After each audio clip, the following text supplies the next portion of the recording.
For millions of years, the last age of dinosaurs pressed on toward disaster. Warm, river-cut plains and coastal lagoons stretched across what is now southern China, filled with herds of peaceful plant eaters stripping leaves from low branches, while giant predators moved like shadows between the trees.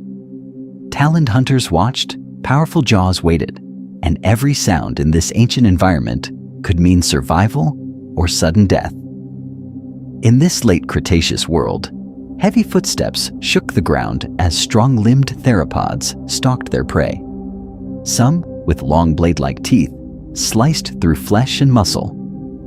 Others crushed bones with skulls built for raw force. Packs of smaller hunters darted in and out of the undergrowth, testing herds for weakness, driving panicked animals toward hidden ambushes. These were some of the most dangerous dinosaurs that ever lived, and their presence turned every clearing into a potential killing ground. Yet among this brutal power, something fragile lay hidden. In a shallow nest scraped into the sand, a single egg rested beneath a thin layer of sediment and plant debris. While adults clashed with horns and claws, while predators tore into carcasses with strong teeth and hooked talons, an unhatched embryo floated in darkness, its tiny bones forming, its heartbeat drowned out by the thunder of larger lives. Against such violence, what chance did a shell have? The odds were terrible. Floods could sweep nests away. Shifting dunes could crush them. Hungry scavengers could smash the shells and swallow the soft bodies inside. Even volcanic ash and sudden climate swings played an important role in wiping out entire clutches. Most eggs never hatched. Even fewer left fossils. For an embryo to survive, not just to birth, but through 70 million years of burial, pressure, and stone, was almost impossible. Yet this one did. Entombed as the age of dinosaurs collapsed around it, that egg hardened into rock while its world burned, flooded, and finally fell silent. Long after the last non-avian dinosaurs died, long after continents shifted, and new oceans opened, it waited. Many millions of years later, in a warehouse in China, a broken edge revealed delicate fossil bones curled inside. Scientists have since given it a name, Baby Yingliang. At first glance, it was already one of the most remarkable dinosaur embryos ever found, nearly complete and preserved close to hatching. But when researchers used CT scans and 3D reconstructions to peer through the stone, the surprise deepened. The tiny skeleton was folded into a tight, precise posture. The head tucked under the body, the back curved, the limbs pulled in. There is evidence showing that this was not random. It looked disturbingly familiar. This was the posture of a modern bird just before it breaks the shell. That single position turned a silent fossil egg into a direct window on behavior. It suggested that deadly theropods, related to the strange, beaked oviraptorosaurs, were already using bird-like tucking to prepare for hatching long before humans existed. It hinted that the same predators whose strong jaws and claws ruled their ecosystems also began life curled like chicks inside delicate shells. In this episode, the path leads from towering meat eaters to nimble pack hunters and stealthy nest raiders, tracing how they reproduced, guarded, and sometimes destroyed eggs like this one. How was a killer built from the inside out? And what else did scientists think they understood about dinosaur embryos, only for this single egg to challenge with its bird-like pose? To answer those questions, this episode turns into an investigation. It is part of a broader search for the most dangerous dinosaurs that ever lived, from giant tyrannosaurs and sail-backed fish hunters to fast, sickle-clawed raptors. But this time, the trail does not begin with a massive skull or a broken claw. It starts with the smallest, most fragile trace a dinosaur could leave behind: an egg. For many millions of years, eggs were silent witnesses to life and death in dinosaur nests. Most have vanished without a trace, destroyed by weather, scavengers, or the crushing weight of rock. Yet a few survived, protected by just the right conditions in the ancient environment. This episode treats those rare fossils like pieces of evidence in a case file. Each shell fragment, each tiny bone, helps build a picture of how deadly predators were shaped long before their jaws ever closed on prey. The premise is simple but powerful. Each major segment becomes a separate case, focused on a different dinosaur or hunting group. Oviraptorosaurs, tyrannosaurs, raptors, and the fierce hunters that stalked giant sauropods are all placed under the same spotlight. Instead of asking only how strong their teeth and jaws were, the investigation asks what their eggs, nests, and young reveal about how they became so dangerous in the first place. Did careful parenting, rapid growth, or nest defense play an important role in building apex killers? At the center of this inquiry stands one of the most remarkable fossils ever found, baby Yingliang. This late Cretaceous Oviraptorosaur embryo from southern China is preserved curled inside its egg in a near-hatching state. Scientists have CT scanned the fossil and produced detailed 3D reconstructions, revealing an almost complete skeleton with delicate bones still locked in place. Its head is tucked under its body in a posture strikingly similar to a modern bird chick just before it breaks the shell. In this story, the embryo becomes a key witness. By treating baby Yingliang as central testimony, the episode moves across 3 scales. First, it enters the microscopic world inside the egg, where cell growth, bone formation, and changing posture leave evidence showing that behavior begins long before birth. Then it shifts outward to the dangerous ecosystems surrounding the nest. Volcanic ash, shifting rivers, and predators that raided clutches for an easy meal. Finally, it pulls back to the vast evolutionary timeline that links these non-avian dinosaurs to modern birds. Along the way, the investigation promises clear payoffs. Viewers will see how CT scans allow scientists to peel back solid rock without harming the fossil inside, exposing hidden bones and even tooth buds. They will learn how the exact posture of an embryo can reveal complex tucking behavior, suggesting that bird-like movement patterns evolved in theropods long before true birds took flight.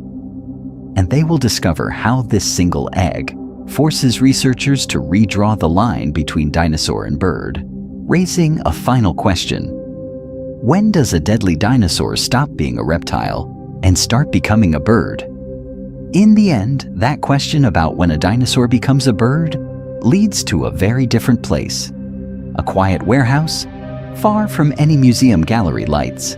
Instead of glass cases and labels, there were wooden crates and metal shelves, stacked in long rows under humming fluorescent tubes. Inside those crates lay heavy slabs cut from quarries near Ganzhou in southern China. Stones that had once formed the banks and beds of late Cretaceous rivers many millions of years ago. To the workers moving them, these blocks were simply products. Each piece was cataloged, marked with a number, and stored as inventory for a stone company, not as rare fossils. Dust settled on rough surfaces that had once been part of a living environment filled with dinosaurs, crocodiles, and early birds. Forklifts beeped, crates shifted, and the past waited in silence inside layers of rock that had hardened around it for 70 million years. Among those crates sat an oval, stone-colored object, only slightly different from the blocks around it. For years, it was mislabeled and ignored, treated as just another odd-shaped rock. It had been trimmed and moved, its surface cut to make it easier to stack. No one suspected that behind that dull exterior, a nearly complete dinosaur embryo lay curled in the darkness, still locked in the posture it had taken just before hatching. The turning point came when a small section of the egg's surface broke or was cut away, exposing something unexpected. On the fresh edge, faint lines appeared, thin, curved elements crossing at regular angles. These were not the jagged, chaotic fractures of ordinary stone. They were delicate, repeating shapes. They were bones. Warehouse staff noticed the strange pattern. The lines were too organized, too fine, and they seemed to form arcs and joints rather than random cracks. Could this be part of a skeleton?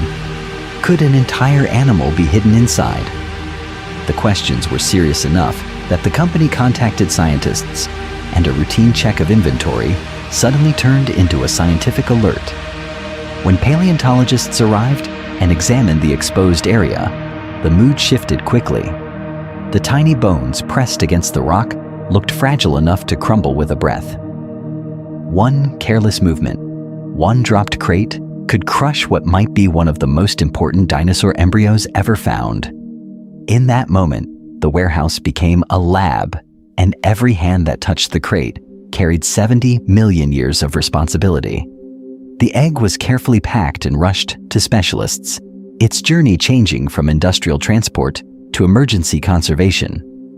Scientists have evidence showing that even slight vibration can damage such fossils, so every bump in the road felt dangerous. In the lab, scanners were powered up, ready to look through stone without breaking it. As the first images appeared on screen, a curled skeleton began to emerge in ghostly detail, head tucked against body, in a bird-like pose. It was clear that this fossil played an important role in a much larger story. But what exactly was this tiny dinosaur doing in its final moments before the world turned to rock? In that moment, the story of the egg shifts from hammer and chisel to beams of invisible light. For more than a century, traditional paleontology meant cutting, grinding, and chipping through rock to reach hidden fossils. That method revealed giant skeletons and powerful jaws, but it also destroyed delicate details. With this egg, any cut through the shell would have sliced through the very fine bones and the fragile posture that scientists needed most. This created a rare problem. The fossil was one of the most complete dinosaur embryos ever found, yet it was locked inside stone that could not be opened without risk. Breaking it would answer some questions, but lose others forever. Could the embryo be studied without touching a single grain of sediment?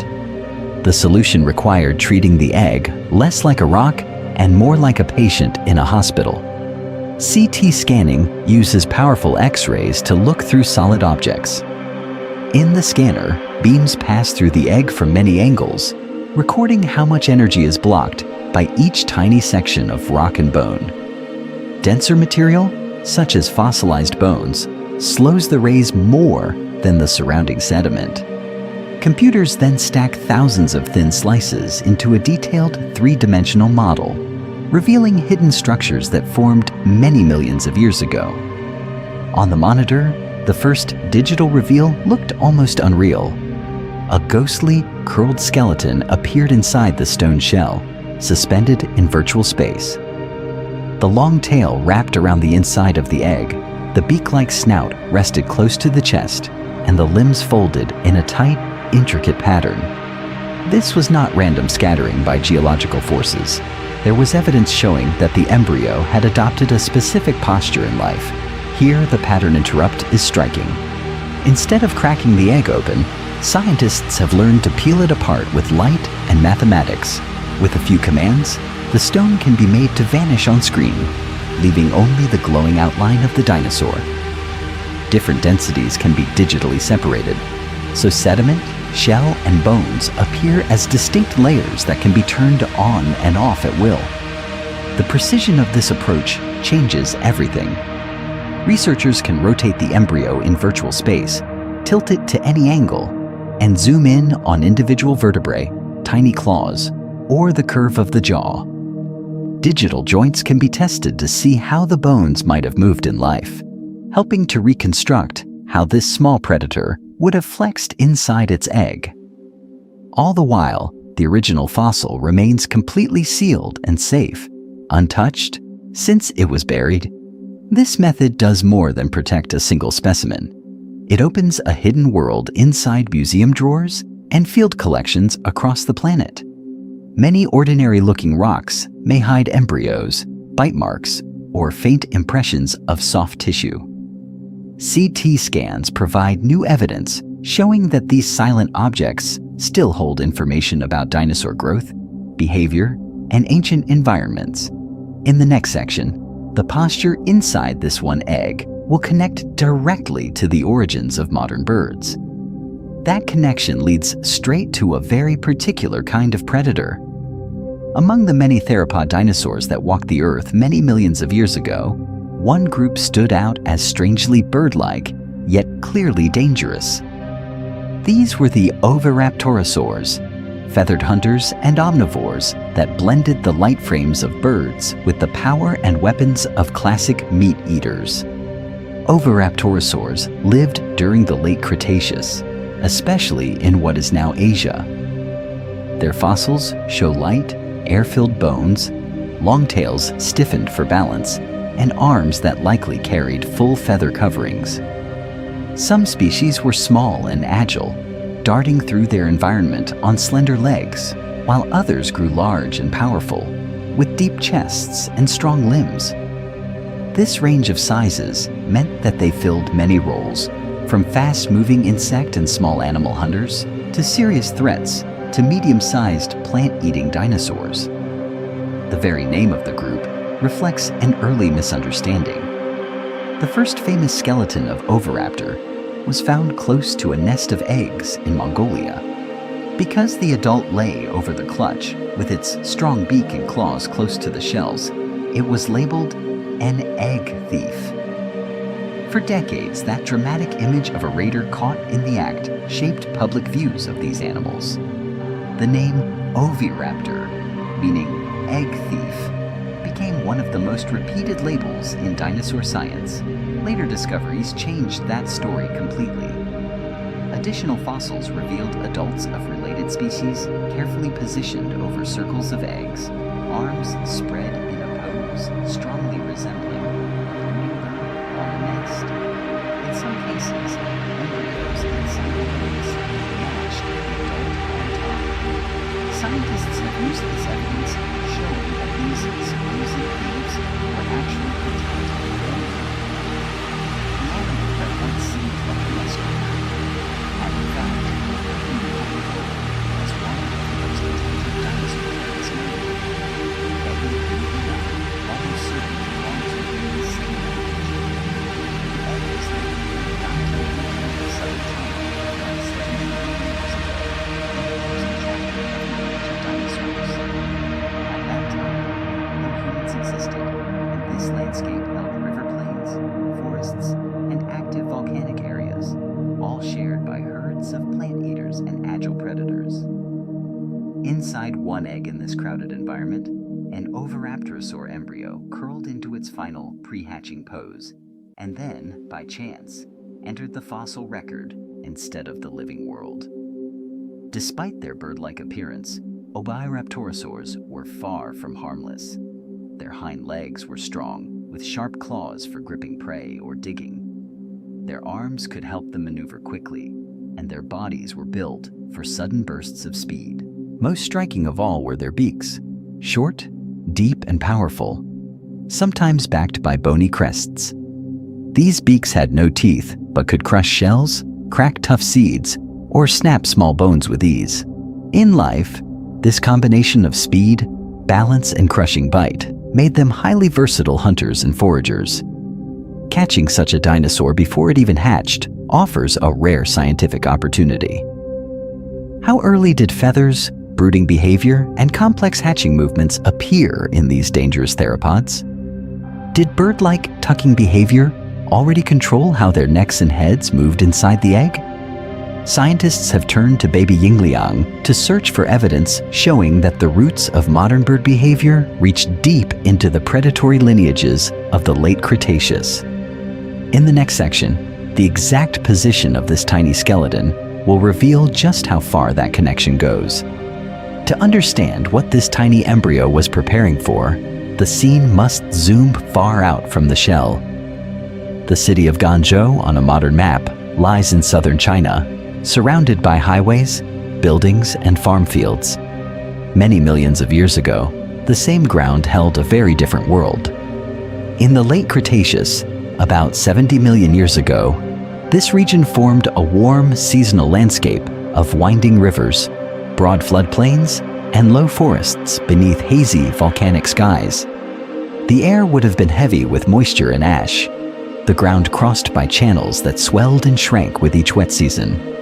Cycads, conifers, and ferns created patches of shade along riverbanks, while open sandbars and silt flats stretched between them. This changing environment played an important role in shaping which dinosaurs survived here and which of their eggs ever had a chance to hatch. Across these floodplains moved large herbivorous dinosaurs, grazing and browsing on tough leaves and low branches. Some were duck-billed forms that could strip plants with strong jaws. Others were squat, armored ankylosaurs whose backs bristled with bony plates and tail clubs. Their tracks would have crisscrossed the mud, pressed deep by their heavy bones and massive weight as they searched for food and water. Among them ran lighter, faster shapes. Swift ornithomimids, built like giant ostriches, sprinted over firm ground, using long legs to escape danger and long arms to snatch at small prey or plants. Early birds flapped between low trees, their feathers catching the light, while tiny mammals rustled through the undergrowth, feeding in the shadows of their much larger neighbors. In the rivers, turtles paddled slowly through quiet pools, and crocodile relatives waited almost motionless at the edges, ready to lunge with powerful jaws at anything that came too close. But the greatest danger came from the top of the food chain. Larger theropods stalked this region, some related to the very oviraptorosaurs that laid eggs like the one that held baby yingliang. These hunters carried strong legs, curved claws, and sharp teeth that could slice into flesh. Scientists have evidence showing that even adult herbivores could fall to coordinated attacks, while juveniles were especially vulnerable to sudden strikes from the shadows. Smaller, pack-hunting dromaeosaurs added another layer of threat. With stiffened tails, grasping hands, and sickle-shaped claws, they could raid nests, overwhelm young dinosaurs, and scatter frightened parents. Opportunistic predators of many sizes were constantly searching for unguarded clutches of eggs. A buried oval in the sand was not just a future life, it was a potential meal. The environment itself was no less dangerous. Seasonal floods could rise quickly, tearing away entire nesting grounds and rolling eggs downstream. At other times, water receded and left nests suddenly exposed to heat and scavengers. Volcanic ash, drifting from distant eruptions, sometimes settled over the floodplains in silent gray blankets, choking plants and animals, but also sealing the ground in fine layers. Shifting river channels cut new paths through the landscape, destroying some nests while gently burying others under soft sediment. In rare cases, that sediment protected fragile shells from crushing and decay. Only in such precise conditions could an embryo remain intact long enough for its tiny bones to turn to stone. For an egg like baby yingliang's, survival meant passing through all of these hazards. It had to avoid the teeth of predators, endure storms, and stay hidden as the sands moved around it. Then came the greatest catastrophe of all, as the age of dinosaurs neared its violent end. That this particular embryo not only lived long enough to develop, but was then buried, preserved, and discovered, makes it one of the most extraordinary fossils from this killing ground. In the next section, the exact posture of those delicate bones will show how such a fragile life form was already preparing to face such a world. Those delicate bones, frozen in a perfect pose, belong to a body that is already surprisingly complete. Curled inside the shell, the embryo stretches about 27 centimeters from snout to tail, yet it must fold itself into a 17-centimeter egg. This forces the little dinosaur into a tight spiral, with the long neck wrapped around the compact body and the tail curved back along the inner wall of the shell. Even at this tiny scale, its proportions are unmistakable. The head is relatively large, already shaped into a light, narrow skull with a beak-like front. Behind that pointed snout, great rounded openings mark the eye sockets, leaving space for large, forward-facing eyes. The neck is long and flexible, bending the head down toward the chest in the tucking posture that scientists have linked to modern bird embryos. The torso is short and compact, while the hind limbs are surprisingly long, folded neatly along the sides of the body. Scans reveal that the skull is lightly built, with thin, interlocking bones and wide gaps that reduced weight while keeping the structure strong. The front of the jaws shows the beginnings of a toothless beak, while the rear portions would have held small but effective teeth in the adult. This combination hints at a versatile feeding style, from shearing flesh or cracking shells to picking up small prey. Even before hatching, the architecture of a precise biting machine is already in place. The hind limbs tell a similar story. They are slender but strong, with elongated lower leg bones and a well-formed ankle joint, all folded close to the body to fit within the egg. In life, these legs would have straightened into a powerful running apparatus. Evidence showing that closely related oviraptorosaurs had strong thigh muscles and bird-like feet suggests that this animal was being built for quick, agile movement through its late Cretaceous environment. The forelimbs, though smaller than the legs, are already clearly defined. Their proportions match those of feathered theropods that used the arms not only for grasping, but also for display and balance. Scientists have found evidence showing that similar dinosaurs carried long feathers along their arms and tails.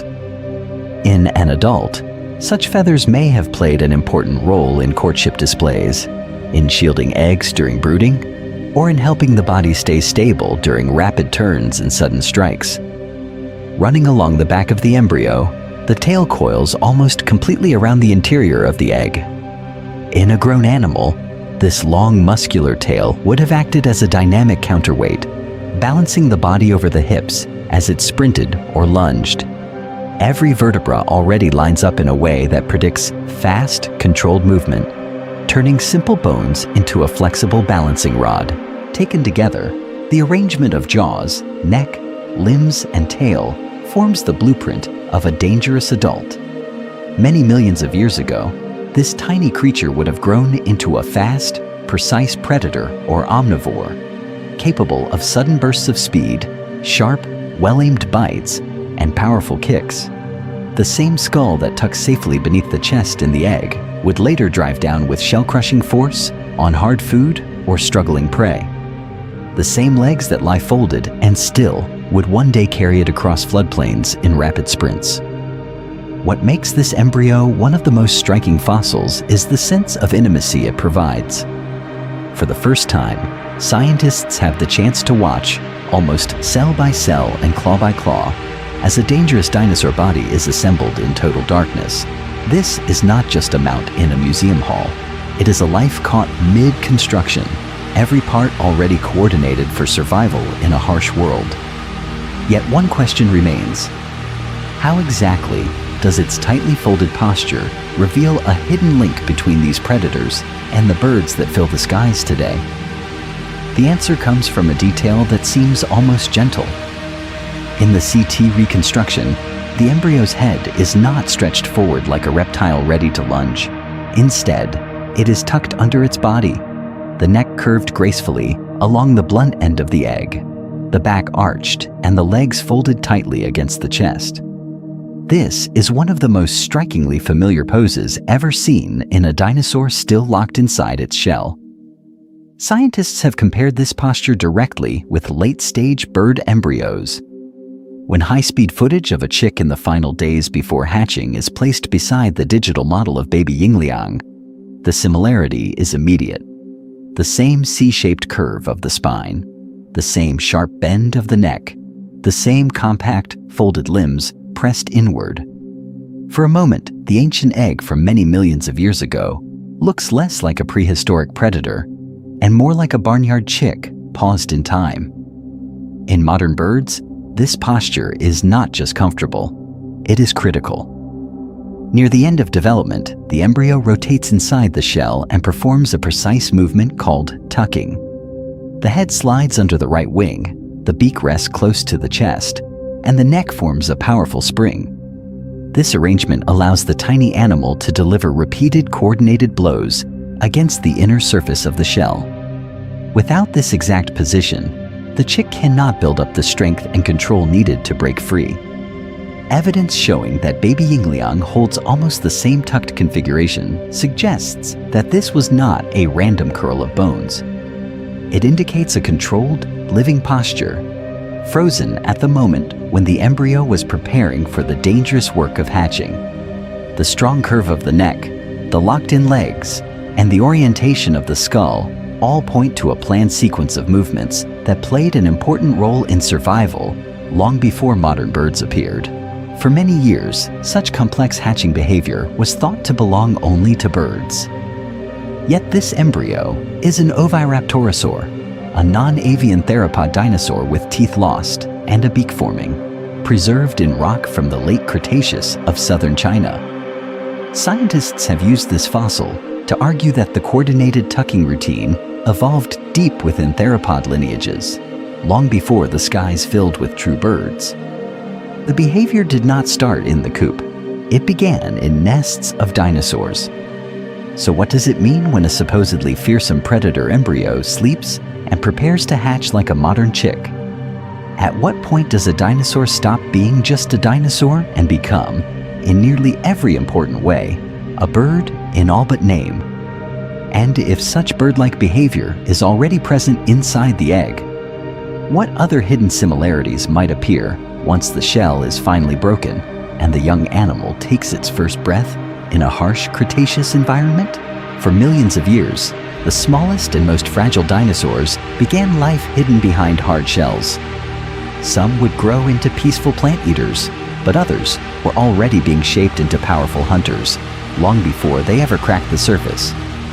Inside the egg from Guangzhou, the tiny body of baby yingliang is not just curled like a bird, it is arming itself. The skull of this embryo is one of the most revealing parts of its anatomy. Even at only a few centimeters long, it is built like a miniature predator's head. Large openings or fenestrae pierce the skull, reducing weight while leaving strong arches of bone to carry bite forces. This pattern is seen in many meat-eating dinosaurs and played an important role in allowing them to keep the head light, but deadly. At the front, the snout tapers into a beak-like structure that, in life, would be covered in a hard keratin sheath. Scientists have evidence showing that adult oviraptorosaurs used this beak as a crushing tool.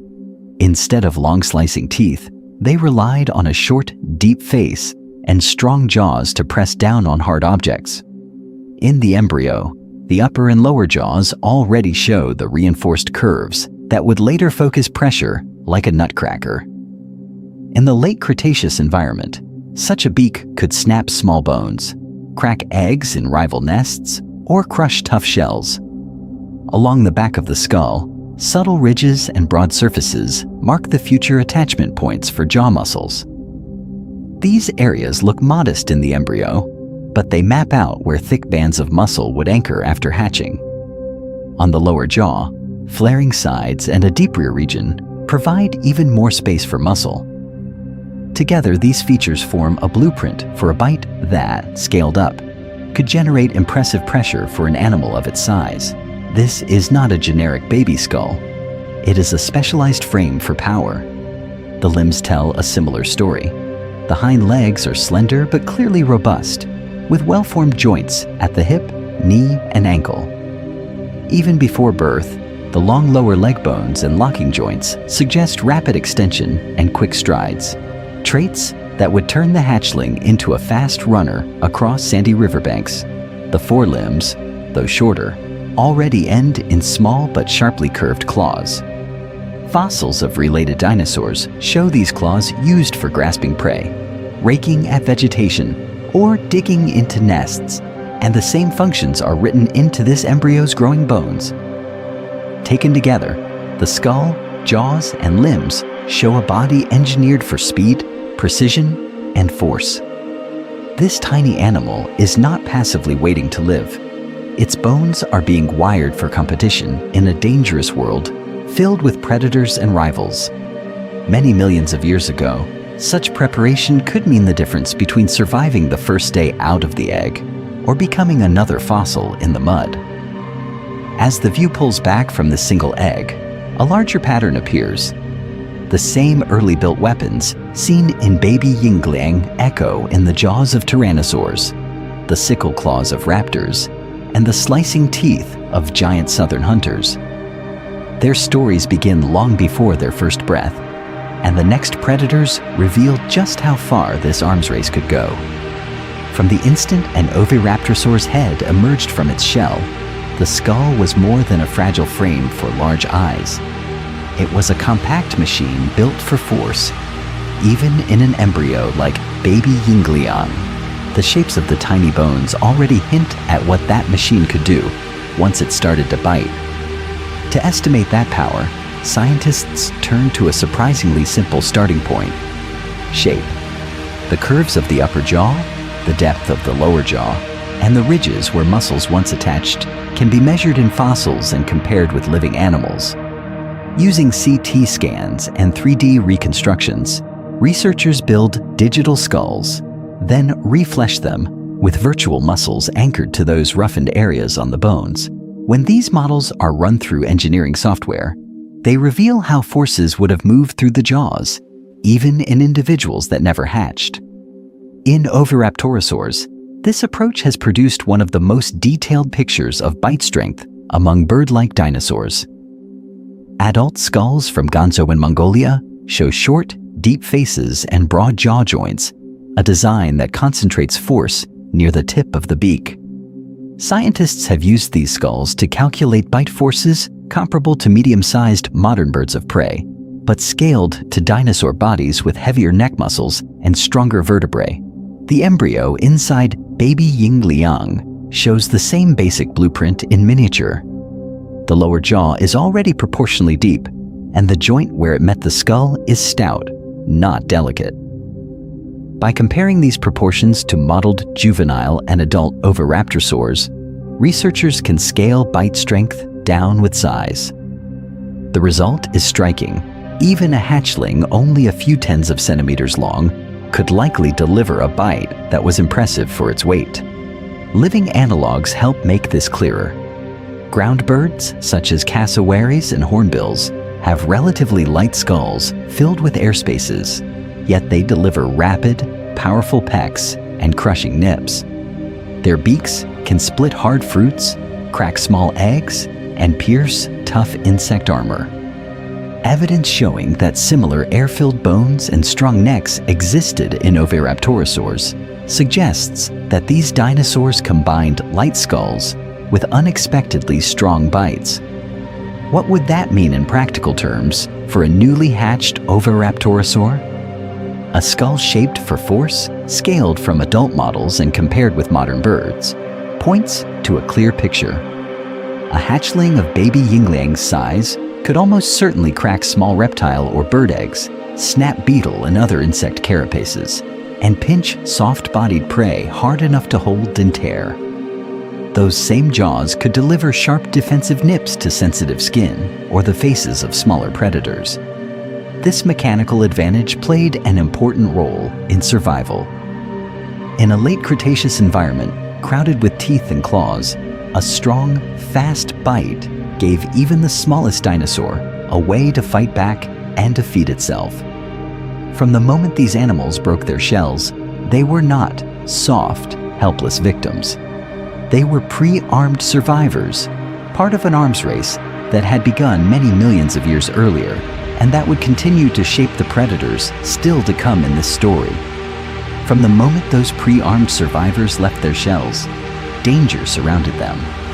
The same powerful jaws and sharp teeth that shaped their evolution also turned toward the most fragile targets in the landscape: nests filled with eggs and hidden embryos.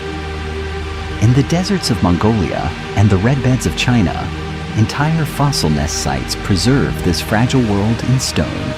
circular arrangements of elongated eggs lie in neat rings, and in some of them, an adult oviraptorosaur is frozen in place, crouched directly over the clutch. Its arms are spread wide, ribs pressed low, tail wrapped around the nest. This bird-like brooding posture is one of the most striking scenes in dinosaur paleontology, and it offers strong evidence showing that these animals were not simply egg thieves. Instead, many scientists have concluded that at least some oviraptorosaurs were attentive parents, shielding their own young from heat, cold, and predators. Yet the same rock layers tell a darker story. Scattered among careful nests are broken shells, crushed from above or pierced from the side, and eggs whose surfaces carry deep grooves and punctures. In some cases, the marks match the small blade-like teeth of dromaeosaurs. In others, they line up with the thicker conical teeth of larger theropods. There is clear evidence showing that many dinosaurs did raid nests when they could, snapping eggs open, tearing out embryos and turning the next generation into a quick meal. To uncover which predator attacked which victim, paleontologists treat each damaged egg and bone as a crime scene. The spacing between punctures reveals the width of a jaw. The cross-section of each groove shows whether the biting tooth was narrow and knife-like or thick and crushing. These patterns are then compared to known skulls and teeth from the same formations. When the distances match and the shapes align, scientists have a powerful way to reconstruct ancient behavior and to say with surprising confidence who was eating whose young. Some of the most direct clues come from inside the predators themselves. In a few theropod skeletons, the chest and belly regions preserve tangled fragments of tiny bones, still locked in position where the stomach once lay.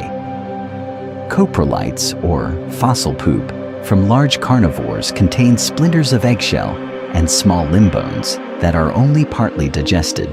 These fragments show that some hunters swallowed eggs and hatchlings almost whole, their strong digestive systems grinding but not completely destroying every trace.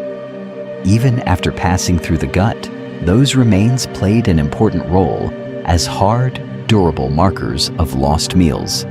In such an environment, every nest was at risk. For baby Yingliang to remain sealed inside its shell, the surrounding ground had to escape trampling feet, probing claws, and raiding jaws long enough for mineral-rich water to seep in and turn its bones to stone. This suggests that something sudden happened. A collapsing riverbank, a sand-laden storm, or a flash flood that buried the nest in a single choking layer. What exactly struck that nesting ground in Ganzhou? And why did it preserve one embryo in such extraordinary detail while erasing almost everything around it? To answer that, the scene must be rebuilt, not from imagination alone, but from the fragments of evidence showing that this landscape was once a broad, unstable floodplain. Many millions of years ago, on a low sandy bank beside a slow branching river, an oviraptorosaur settled over a shallow nest. The eggs lay in a careful ring, their pointed ends angled just so, their surfaces dusted with fine grains that shifted with every breath of wind. The adult's forelimbs moved with surprising delicacy for a powerful predator. Claws that could rake flesh now nudged fragile shells, turning one egg a fraction, pulling another closer to the warmth of its feathered body. This behavior played an important role in keeping the developing embryo at the right temperature and position. Above, the sky darkened from pale gold to bruised gray as thick clouds gathered over the floodplain. At first, the change in the environment was subtle. A cooler breeze slid over the nesting ground, carrying the scent of distant rain. The oviraptorosaur raised its head, eyes scanning the open river channel, throat pulsing as it called softly. In the distance, other dinosaurs shifted uneasily, herds of plant eaters moving toward higher ground, while smaller hunters hugged the edges of the forested terraces. Then, the storm arrived. Heavy drops struck the sand like thrown stones, turning the surface of the nest into pitted craters. Within minutes, the sky opened completely. Sheets of water hammered the river, sending fast ripples racing toward the banks. Upstream, unseen, the real danger was building.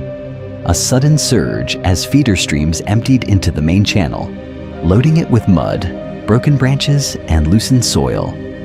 The river began to rise.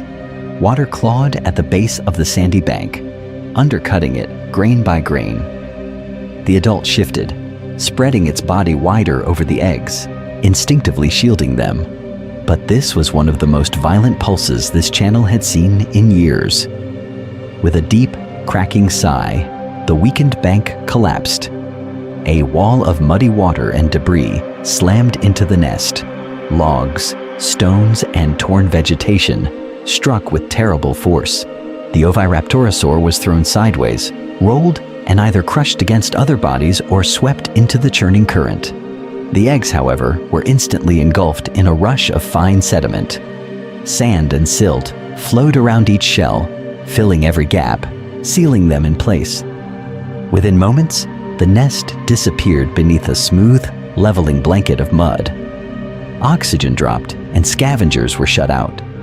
Inside one egg, the embryo remained frozen in its final tucked posture, head curled under its body, limbs folded tight, just as CT scans would one day reveal. Scientists have found that such rapid burial in fine-grained sediment is exactly what is needed to preserve delicate bones and even the three-dimensional shape of an egg. In life, this was a sudden tragedy on a quiet riverbank. In deep time, it became a rare gift to science. Most nests along that ancient system were washed away, trampled, or scattered without leaving a trace. But this single storm, in this single place, accidentally protected the hidden blueprint of bird-like hatching behavior inside a dangerous dinosaur, saving it for discovery millions of years later and setting the stage for what the fossils would finally show. For millions of years, scenes like this played out unseen. A silent mound of sand, a buried clutch of eggs, and deep inside one shell, the first tiny movements of a hunter about to enter a world of killers. In that hidden space, the drama of hatching began long before the shell visibly broke. Modern birds and reptiles provide a window into that moment.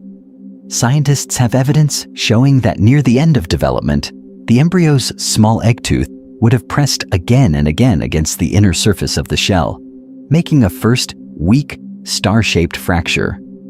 Rhythmic flexing of the neck and body widened the crack, each effort slightly stronger than the last. Finally, with a coordinated push of the head and limbs, the shell split open, and the hatchling oviraptorosaur burst into the light, wet, exhausted, but alive. Fossils of oviraptorosaurs, including baby yingliang, suggest that these hatchlings were not helpless. Limb proportions and joint development show relatively long, well-ossified legs, more similar to active ground birds than to fragile nest-bound chicks. This indicates a precocial lifestyle. Within minutes or hours, the young dinosaur likely could stand, focus its eyes on movement, and follow the shifting shadows of its parents. In an environment filled with larger predators, this early mobility played an important role in survival. However, the first hours outside the shell were also among the most dangerous. The sound of cracking eggs and the scent of fluids seeping into the sand could attract small carnivorous dinosaurs and ancient mammals searching for an easy meal. A misplaced step from a passing hadrosaur or a larger oviraptorosaur might crush several eggs at once. Sudden storms, temperature drops, or blowing sand could chill or bury a slow-moving hatchling. Even among siblings, there was immediate competition for the safest positions, the warmest spots under a parent's body, and the first bites of food. To face these risks, adult oviraptorosaurs appear to have guarded their nests closely. Fossils show adults preserved in brooding postures, arms spread over egg rings, suggesting active protection. Once the shells began to break, a vigilant parent could use a strong beak and clawed forelimbs to strike at approaching smaller predators. After hatching, the adult may have led the mobile young away from the exposed nest rim into low vegetation, fallen logs, or shallow burrows that offered cover from both hunters and harsh weather. In such a setting, even a fluffy, down-covered hatchling had to be ready to react. A rustle in the ferns might mean a harmless insect, but it might also signal a prowling dromaeosaur with curved teeth and grasping claws. The safest response was speed, stillness, or a desperate snap of its own small jaws. In the age of dinosaurs, almost everything larger than a hatchling carried weapons in its mouth or on its feet, and that relentless pressure would shape how fast these young hunters grew, how they learned, and how many survived long enough to leave fossils of their own. Yet to understand exactly how such fragile bodies changed in those first weeks, another line of evidence would be needed: the microscopic record written inside their growing bones. Under the microscope, those tiny growth rings inside the bones tell a quiet story of development, but the bigger story of reputation played out above the nest, in full view of the ancient world. For many millions of years after their extinction, one group of dinosaurs carried a name that suggested only crime: Oviraptor, the egg thief. In the early 20th century, explorers in Mongolia uncovered skeletons of these animals lying close to clutches of eggs. The jaws carried strong, toothless beaks, and the fossils were found among broken shells. It seemed obvious that these predators had been raiding nests. That simple idea spread quickly, and for decades the popular image was fixed: small, agile theropods sneaking into colonies of plant eaters and tearing open eggs with powerful claws. Later discoveries began to challenge this picture. In the 1990s and early 2000s, scientists uncovered remarkable fossils of adult oviraptorosaurs, frozen in a circular pose directly on top of nests, their arms spread over rings of eggs like wings. Some specimens even showed the same individual preserved, with multiple layers of eggs beneath it, suggesting repeated use of the same site. When CT scans and thin sections revealed embryos inside several of those eggs, there was clear evidence showing that many of these clutches belonged to the brooding adults themselves. This meant that the supposed thief was, in many cases, a guardian. The beak that had been blamed for cracking stolen eggs was just as likely used to gently turn its own. The body posture matched that of birds protecting their nests from the environment many millions of years ago, using heat, shade, and a living shield of muscle and bone. Babi Yingliang adds a crucial internal view to this story. Preserved in a near-hatching stage, its head tucked sharply under the body and along the shell, it shows that Oviraptorosaur embryos used a complex tucking posture before breaking free. This behavior, almost identical to that seen in modern bird embryos, suggests that these dinosaurs did not simply sit on eggs. They evolved coordinated hatching strategies. The timing of movement inside the egg, the angle of the neck, and the position of the limbs all played an important role in survival. Yet this did not make them gentle creatures. Those same strong legs, grasping arms, and sharp beaks that guarded nests would have been deadly to intruders. An Oviraptorosaur defending its own eggs could become one of the most dangerous animals on the nesting ground, willing to attack smaller predators, crush foreign eggs, or seize unprotected hatchlings. The dual purpose of its anatomy, built for both killing and care, shows how complex dinosaur behavior could be. And Oviraptorosaurs were only one branch of this dangerous family tree. Other predators, from sickle-clawed raptors to massive tyrannosaurs, also left scattered eggs, trampled nests, and rare embryos. Hidden inside those fragile fossils are further clues about how the most powerful hunters on Earth began life. Clues that scientists have only started to decode. Those scattered traces point toward another branch of the theropod family that turned danger into an art form. While Oviraptorosaurs guarded their ringed nests, a different kind of hunter stalked the same ancient landscapes, carrying weapons on its feet and balance in its tail. These were the dromaeosaurs, the raptors. and they were among the most agile killers of the late Cretaceous. Dromaeosaurs were mid-sized predators, but their bodies were packed with deadly features. Each foot carried an enlarged, sickle-shaped claw on the second toe, held off the ground and ready to slash or grip struggling prey. Their tails were stiffened by long bony rods, turning the entire tail into a strong counterbalance that helped them twist and leap without losing control. In the jaws, sharp, recurved teeth lined narrow skulls built for slicing rather than crushing.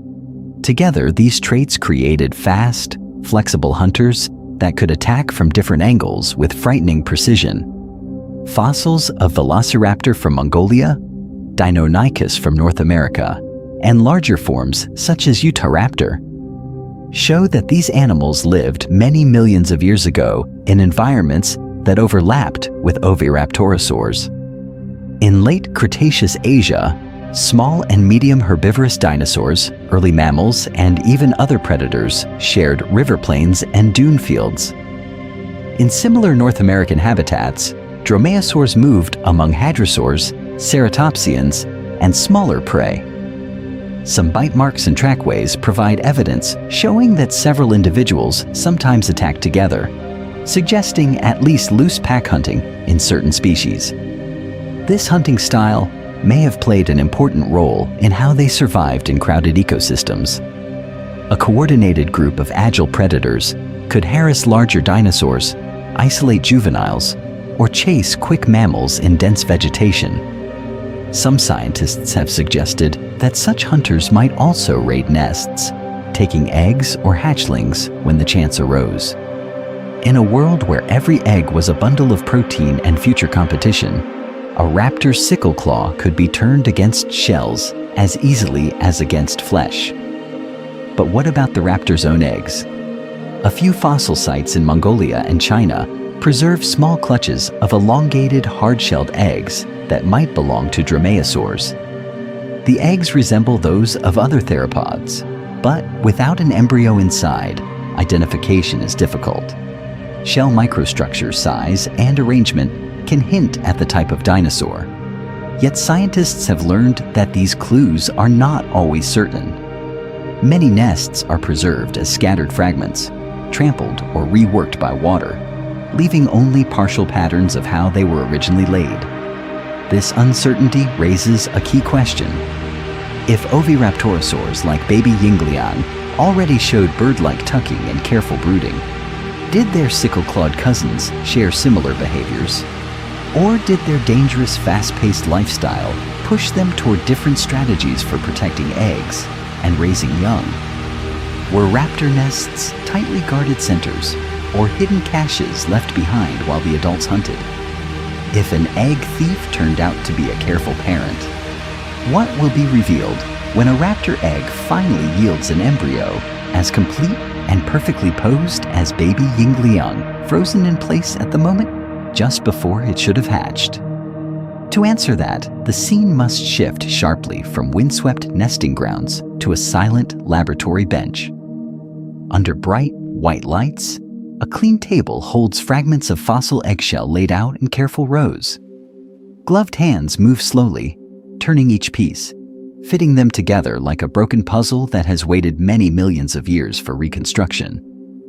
On this table, the drama of raptor reproduction becomes a matter of millimeters. Calipers close around a curve of shell, recording thickness and arc. Tiny rulers measure the spacing of surface pits. A brush clears away the last grains of rock.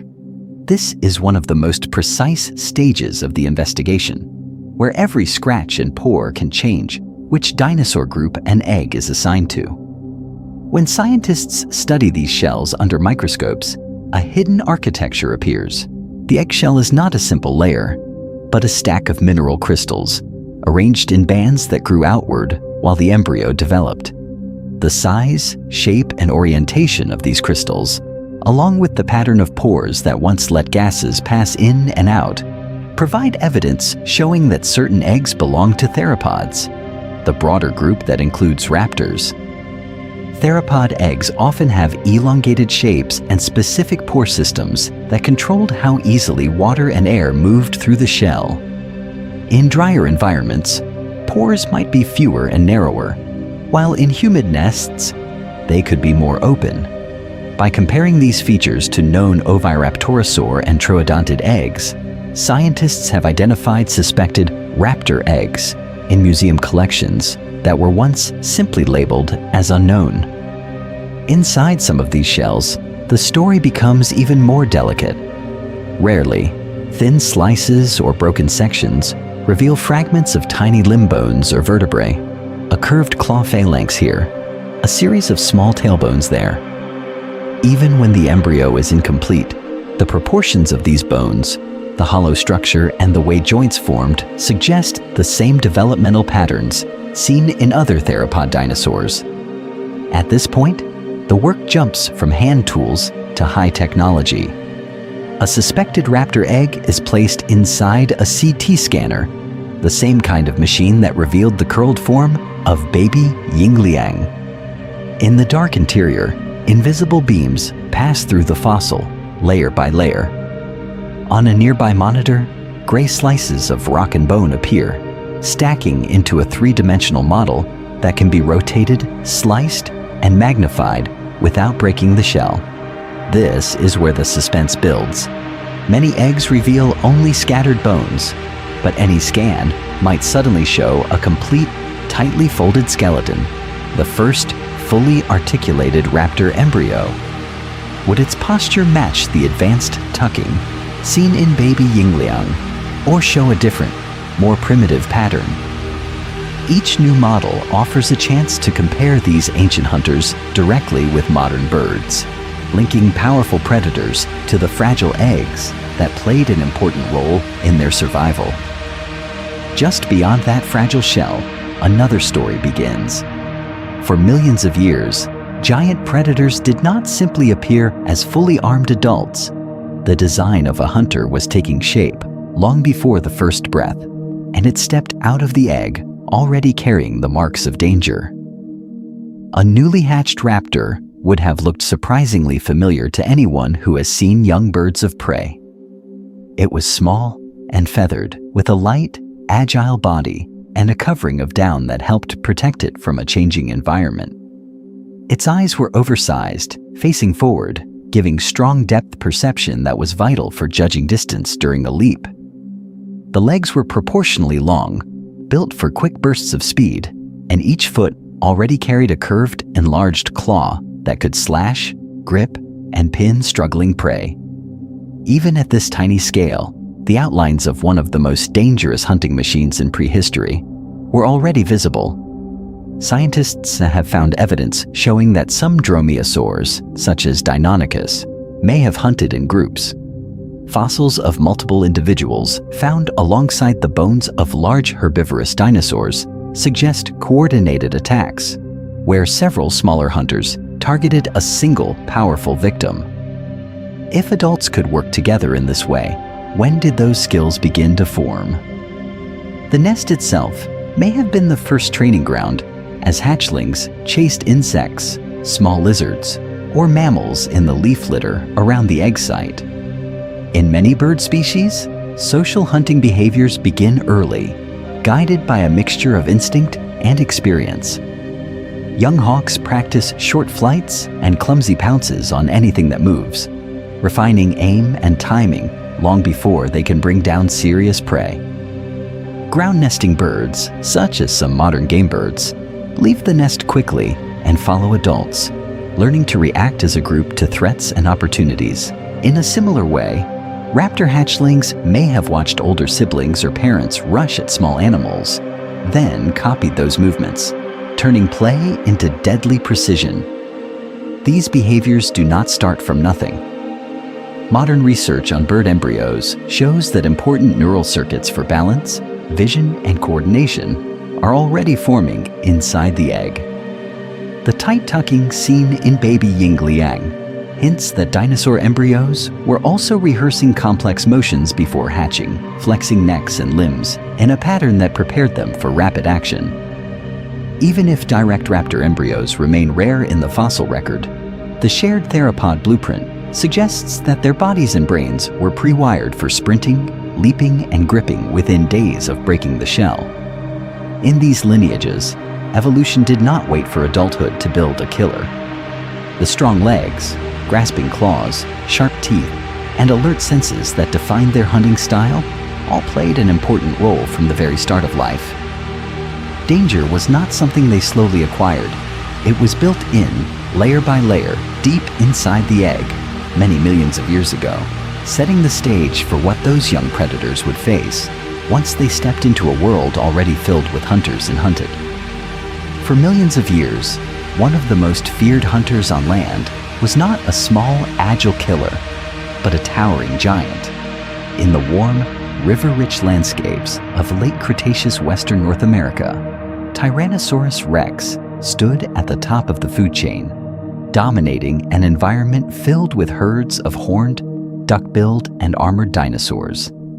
Its presence shaped entire ecosystems many millions of years ago. The adult animal carried a danger toolkit unlike almost any other predator.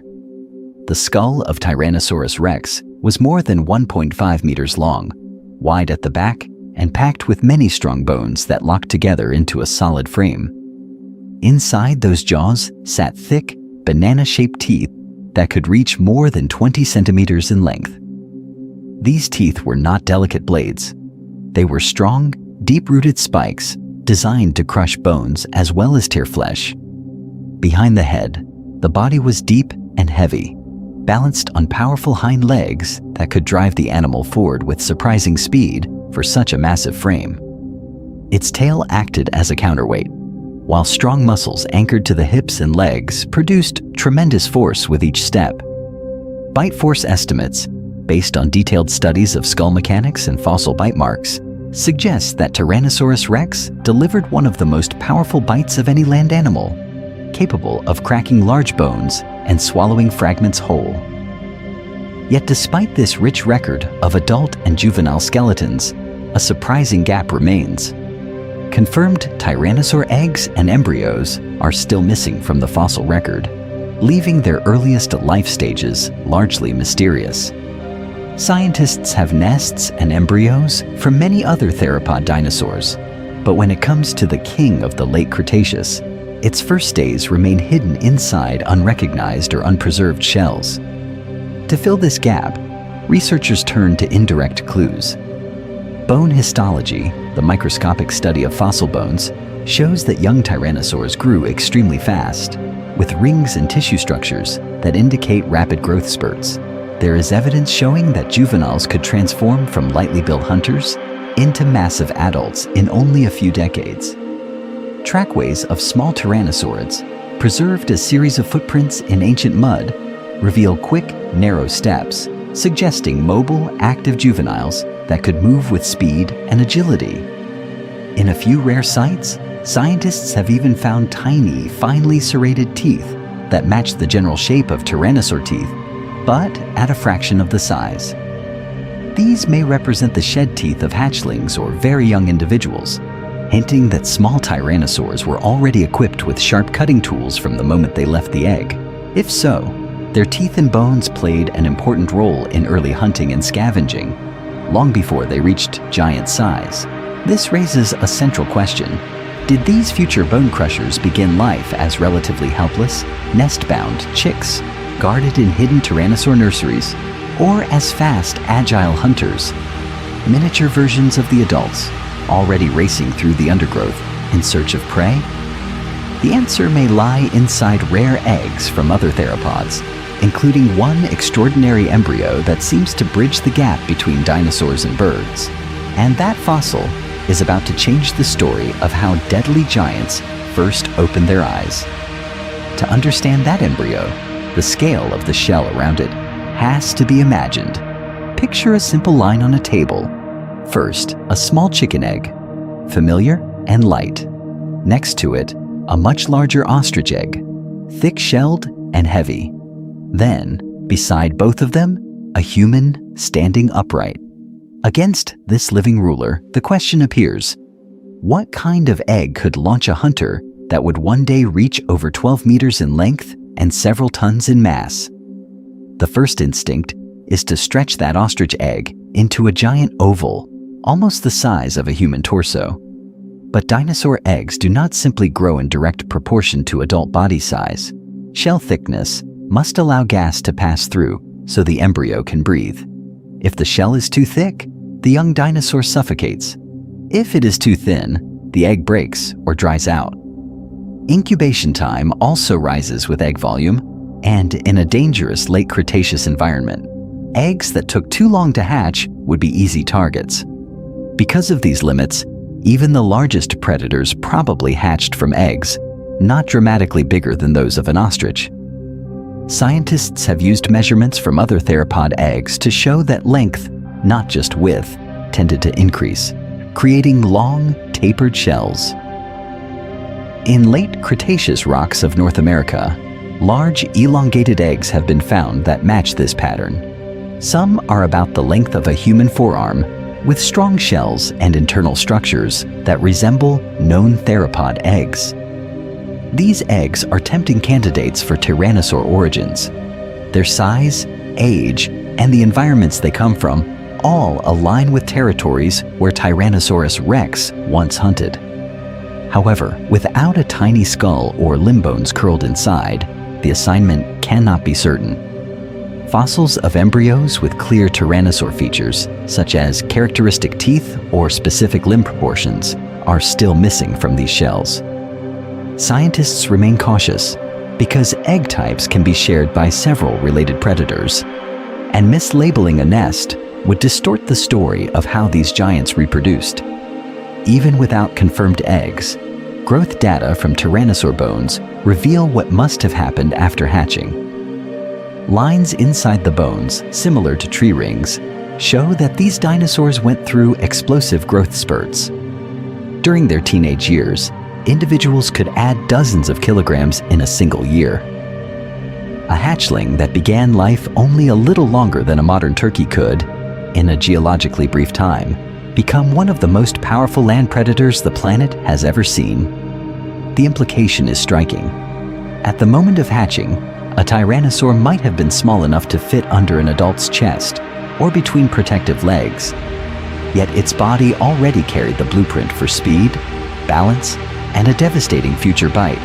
In that modest, elongated egg, hidden among riverbank sediments, lay the silent beginnings of a skull built for crushing bone and a frame designed to dominate entire ecosystems many millions of years ago.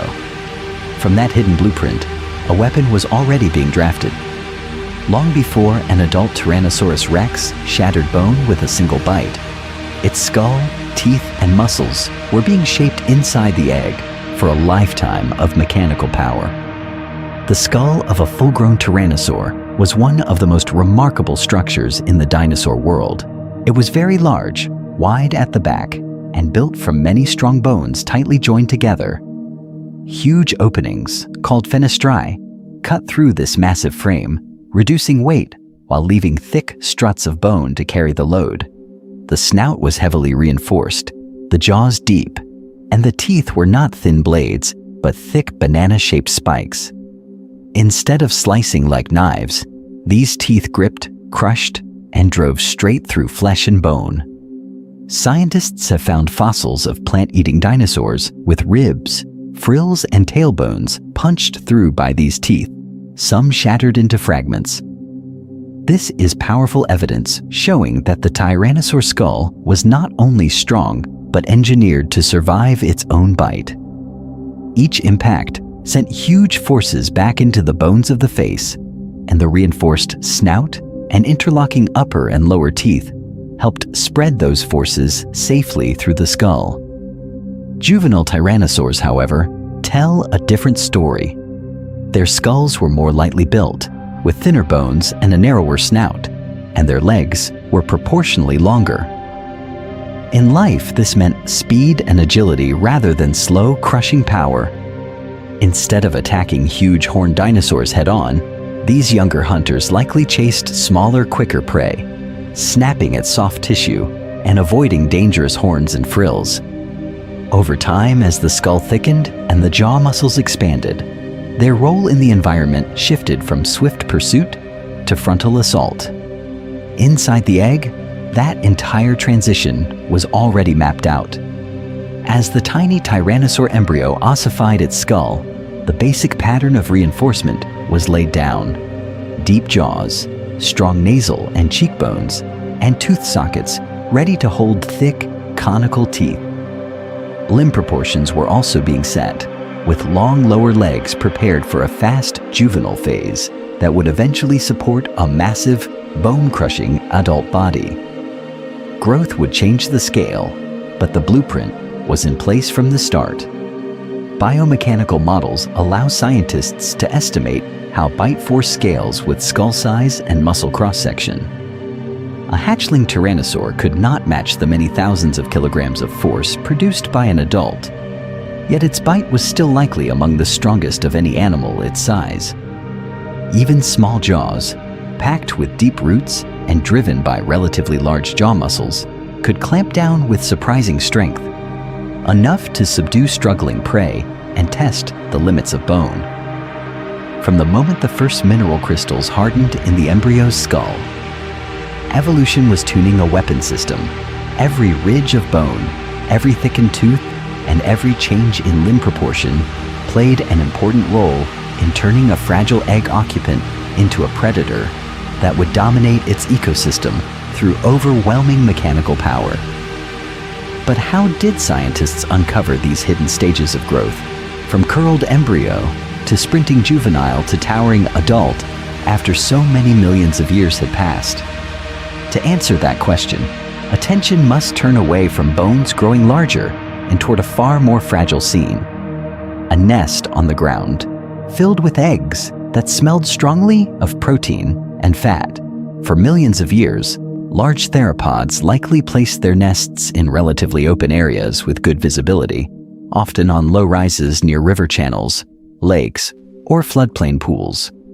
These locations reduced the risk of flooding and allowed adults to see danger coming, but they also lay along wildlife highways where other dinosaurs and reptiles constantly passed. The surrounding environment would have been noisy and crowded. Herds of horned and duck-billed dinosaurs moved between feeding grounds and water sources, while smaller predators and scavengers watched for any weakness.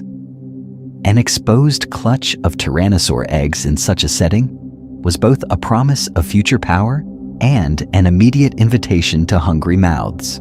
The scent of decaying plant material, nesting adults, and leaking egg contents could travel far on warm Cretaceous air, drawing in potential nest raiders from the shadows of nearby forests. Scientists have identified several likely threats that circled these nests. Smaller theropods with quick movements and sharp teeth could dart in to snatch unguarded eggs. Large dromaeosaurs, the raptor dinosaurs with sickle-shaped claws, were agile enough to test the edges of a nesting territory, probing for gaps in adult defense.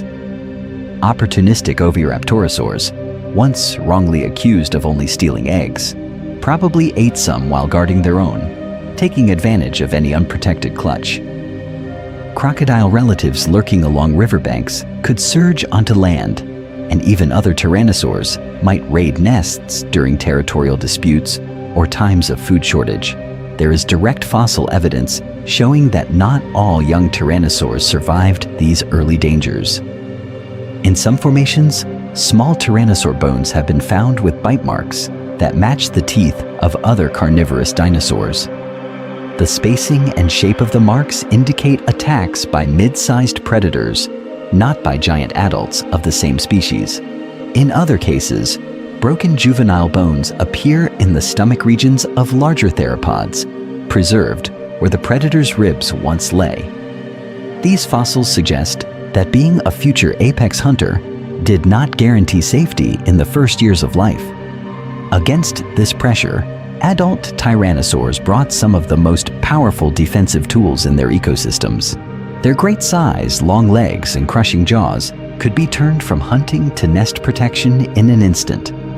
A single charge from a territorial adult, combined with a bite strong enough to shatter bones, would have been enough to kill or scatter most nest raiders before they reached the eggs. Even a display run or roar across an open nesting ground may have played an important role in warning smaller predators to stay away.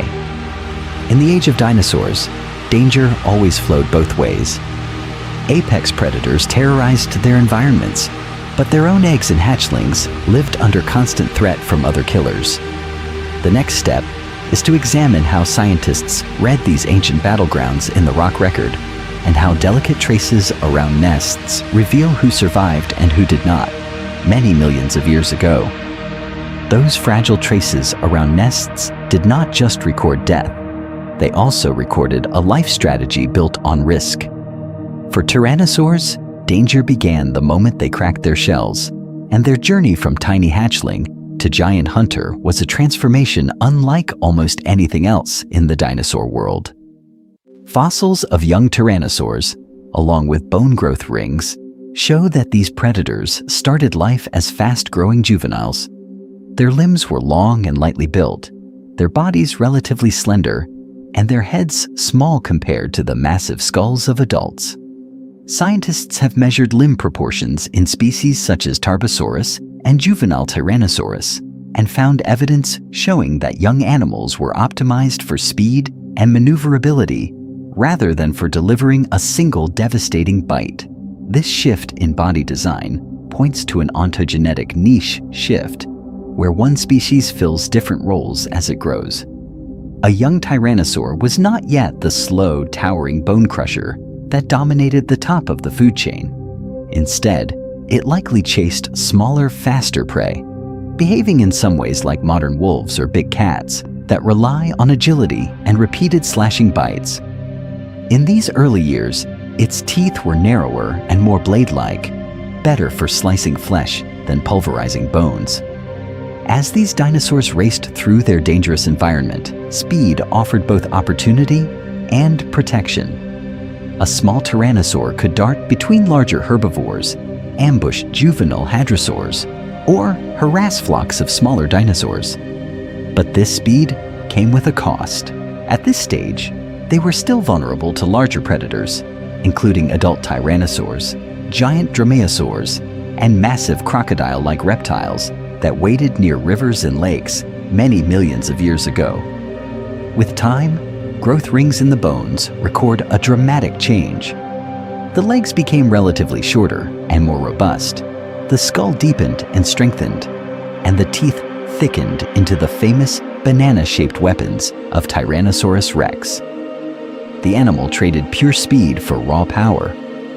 Its skull functioned almost like armor, built from many strong bones that could absorb shock as it drove its powerful jaws into prey. The risk-benefit balance flipped. Fewer predators could threaten it, while almost every large herbivore within reach became a potential target. There is also evidence showing that social behavior may have played an important role during this transformation. Trackways from tyrannosaur relatives and fossil bone beds with multiple individuals suggest that some species might have moved in groups. If this interpretation is correct, juveniles could have gained protection by staying near larger animals, while their speed allowed them to drive prey toward the crushing jaws of adults. Was this a coordinated family hunt, or simply loose gathering around shared carcasses? The fossils remain ambiguous. In this light, baby Yingliang tells an even more striking story. Both oviraptorosaurs and tyrannosaurs began as fragile embryos curled inside delicate shells, but their evolutionary paths led to very different kinds of danger. One toward precision and agility, the other toward unstoppable force. To understand how such divergent strategies began inside the egg, scientists must look even closer at the bones hidden within the stone. And the next layer of secrets is even more unexpected. But this is the moment where the story of individual species has to pause. Before following those embryos into lives of speed, strength, and powerful jaws, attention turns to the egg itself. A single dinosaur egg is not just a container. It is one of the most detailed time machines in all of paleontology. Unlike scattered bones in rock, a well-preserved egg can hold several layers of information at once. The shell carries microscopic patterns, with tiny pores and crystal structures that record how gases moved in and out, and what kind of nesting environment surrounded it. Inside, the curled embryo preserves delicate bones in their original positions, sometimes even showing soft tissue outlines. In rare cases, chemical traces locked in the shell point to the minerals, water, and climate conditions present many millions of years ago. Most dinosaur fossils, by contrast, tell only part of the story. A jaw with strong teeth can reveal diet, but says little about how the animal grew. A scattered skeleton can show size and power, but not how that body assembled itself in the egg. Even spectacular mounted skeletons are often silent about behavior, nesting, or the final days before hatching. They are impressive monuments of death, stripped of the earliest stages of life. Eggs break that pattern. They capture behavior frozen in place. The posture of an embryo, the angle of its neck, the way its limbs fold against the body, all provide evidence showing that certain movements and instincts were already present before birth. Shell thickness and pore density indicate whether the nest was buried in sand, left in open air, or covered with vegetation, revealing how different predators and plant eaters protected their young in dangerous environments. Baby Yingliang is the clearest example of this power. From a single egg, scientists have reconstructed an advanced oviraptorosaur embryo, nearly ready to hatch, with its head tucked tightly under its body in a bird-like pose. That one posture links it directly to modern bird embryos, which use the same tucking behavior to build strength for breaking the shell. The fine structure of the shell points to a ground nest, while the proportions of the tiny bones chart how this predator's body changed as it approached hatching. All from one egg. In this way, each fossil egg becomes a chronological snapshot. An early-stage embryo would show the first outlines of skull, spine, and claws. A mid-stage embryo would reveal how those bones lengthened and how muscles began to anchor for future running, grasping, or biting. A late-stage embryo, like baby Yingliang, captures the final rehearsal of behavior. The twist, the tuck, the powerful push that would have shattered the shell. This raises a pressing question. If one egg can rewrite ideas about dinosaur reproduction and the deep connection between theropods and birds, what secrets still lie hidden in unscanned, unstudied eggs on museum shelves? Many of those silent stones were collected decades ago, before modern imaging played an important role in research. Inside them, there may be more embryos poised in mid-development, waiting to show how dangerous bodies and hunting behaviors were assembled step by step. The next revolution in understanding dinosaur predators may not come from a giant skull, but from another forgotten egg. For many millions of years, the largest land animals that ever lived began their lives in the smallest and most dangerous way possible. The towering, long-necked sauropods that later shook the ground with every step first appeared as fragile embryos sealed inside thin shells, surrounded not by peace, but by hungry eyes and sharp teeth. Sauropods were the giant plant eaters of the Jurassic and Cretaceous worlds. Their long necks, sweeping tails, and column-like legs made them one of the most impressive groups of dinosaurs in Earth's history. Yet their eggs were surprisingly modest in size, often no bigger than a grapefruit or small melon. A newborn sauropod might have weighed only a few kilograms, tiny compared to the many tons it might reach as an adult.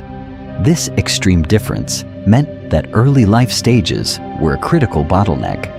Scientists have uncovered vast sauropod nesting grounds in places such as Patagonia in Argentina and the Narmada Valley in India. These sites preserve fields of shallow pits, each carefully scraped into soft sediment and filled with clusters of eggs. In some regions, layers of nests are stacked one above another, separated by thin sheets of ancient soil. This pattern is evidence showing that sauropods returned again and again, perhaps over thousands of years, to the same nesting hillsides and floodplain ridges. Such dense nurseries created opportunity as well as life to a medium or large theropod that could not safely attack an adult sauropod. A nesting colony was one of the most attractive hunting grounds imaginable. Predators with strong jaws and slicing teeth could patrol the edges of these sites, searching for exposed clutches, unattended eggs, or newly hatched juveniles making their first unsteady steps. Did some theropods specialize in this risky work, timing their movements to the nesting season the way modern predators track migrating herds? The fossils left behind suggest that the danger was real and constant. At several South American sites, crushed and trampled eggs lie mixed with intact shells, forming chaotic layers rather than neat circles. In India, broken eggshells are scattered far from any original nest, as if dragged or kicked aside during feeding. Scientists have also described juvenile sauropod bones bearing deep grooves and punctures that match the serrated teeth of meat-eating dinosaurs. These marks, and the disarticulated skeletons around them, indicate intense predation pressure in and around the nurseries. In this lethal environment, even the giants depended on numbers and timing more than on size. Many eggs in one area, laid over many seasons, may have played an important role in simply overwhelming the predator's appetite. Yet for each hatchling that reached the safety of a growing herd, many others ended their lives inside a crushed shell or in the jaws of a hunter. This brutal pattern circles back to the world of baby Yingliang. Whether that 70-million-year-old egg held a small predator or a future plant eater, its entire existence unfolded under the shadow of something bigger, faster, or more heavily armed. In the late Cretaceous environment, from hidden embryos to full-grown adults, survival was always contested. But embryos were not always left helpless. In some cases, the most dangerous guardians stood right over the nest, ready to fight. For millions of years, the quiet spaces between nesting mounds were anything but safe. The same sands that hid fragile dinosaur eggs also hid small, fast predators that had learned the value of a single shell filled with rich yolk and soft, developing bones. To them, an unguarded nest was one of the most tempting meals in the entire environment. In the late Cretaceous, likely nest raiders came in many shapes and sizes. Small theropod dinosaurs, some no bigger than a modern turkey, could slip between the legs of giant adults. Early mammals, often thought of as timid insect eaters, carried sharp teeth and flexible bodies that made them efficient egg thieves. Lizards and early snakes moved silently through vegetation, while some birds darted in from above. Scientists have found fossils of tiny jaws and limb bones in the same rock layers as nesting sites, strong evidence showing that these animals shared the same dangerous ground. Anatomy reveals how specialized some of these hunters became. Slender, tapered snouts were perfect for probing into shallow burrows or between packed eggs without collapsing the entire nest. Long, dexterous forelimbs with curved claws could rake sand aside or gently roll an egg into a safer position for feeding. Teeth that were sharp at the edges but not overly long allowed repeated cracking of shells without snapping or wasting energy. In some bird-like theropods, hard beaks concentrated force along a narrow edge, turning a quick peck into a powerful shell-breaking strike. Modern egg specialists show how similar strategies appear again and again. Monitor lizards raid crocodile and bird nests with rapid strikes, digging quickly, grabbing as many eggs as possible, and retreating before the parents return. Mongooses work in groups, using distraction and speed to overwhelm defenders. Certain birds, such as skuas and some gulls, learn the exact timing of nesting seasons and patrol colonies, like patrolling thieves. Scientists have used these living examples to interpret ancient behavior, seeing convergent tactics in the Cretaceous, fast raids, coordinated movements, and careful attention to seasonal patterns. Under such pressure, nesting behavior itself evolved as a line of defense. Some dinosaurs buried eggs deeper, using layers of sand or vegetation to hide scent and shape. Others selected more camouflaged sites, placing nests among plants, on riverbanks, or even in mixed colonies where many adults could respond to danger. There is evidence showing that some species synchronized hatching, so that many embryos emerged within a short window, overwhelming predators with sheer numbers. In other cases, large oviraptorosaurs and other theropods seem to have stayed directly over their clutches, turning their bodies into living shields. This constant battle created a striking paradox. The egg was the most fragile object in the dinosaur world, yet it was also one of the most fought-over resources, driving stealth, speed, and sudden violence around every nest. But what did life look like inside those shells, while this conflict raged outside?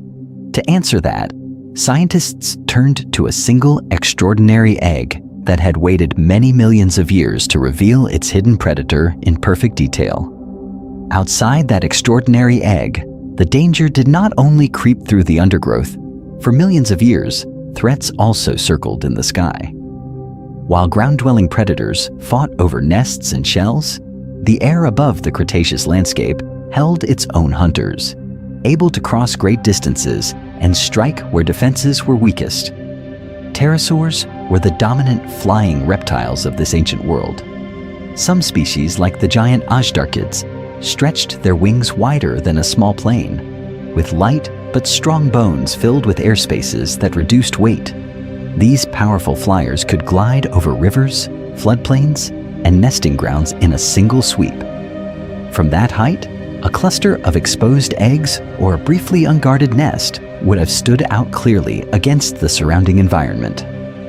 Scientists have studied pterosaur fossils with different skull and jaw shapes, showing a wide range of feeding strategies. Many had long, slender jaws and needle-like teeth suited for snatching fish from the water. Others had more robust heads and stronger beaks, better for catching small vertebrates on land or feeding on carrion. While direct evidence showing that they stole dinosaur eggs is rare, their size, mobility, and sharp vision suggest that some species may have opportunistically taken eggs or even small hatchlings whenever the chance appeared.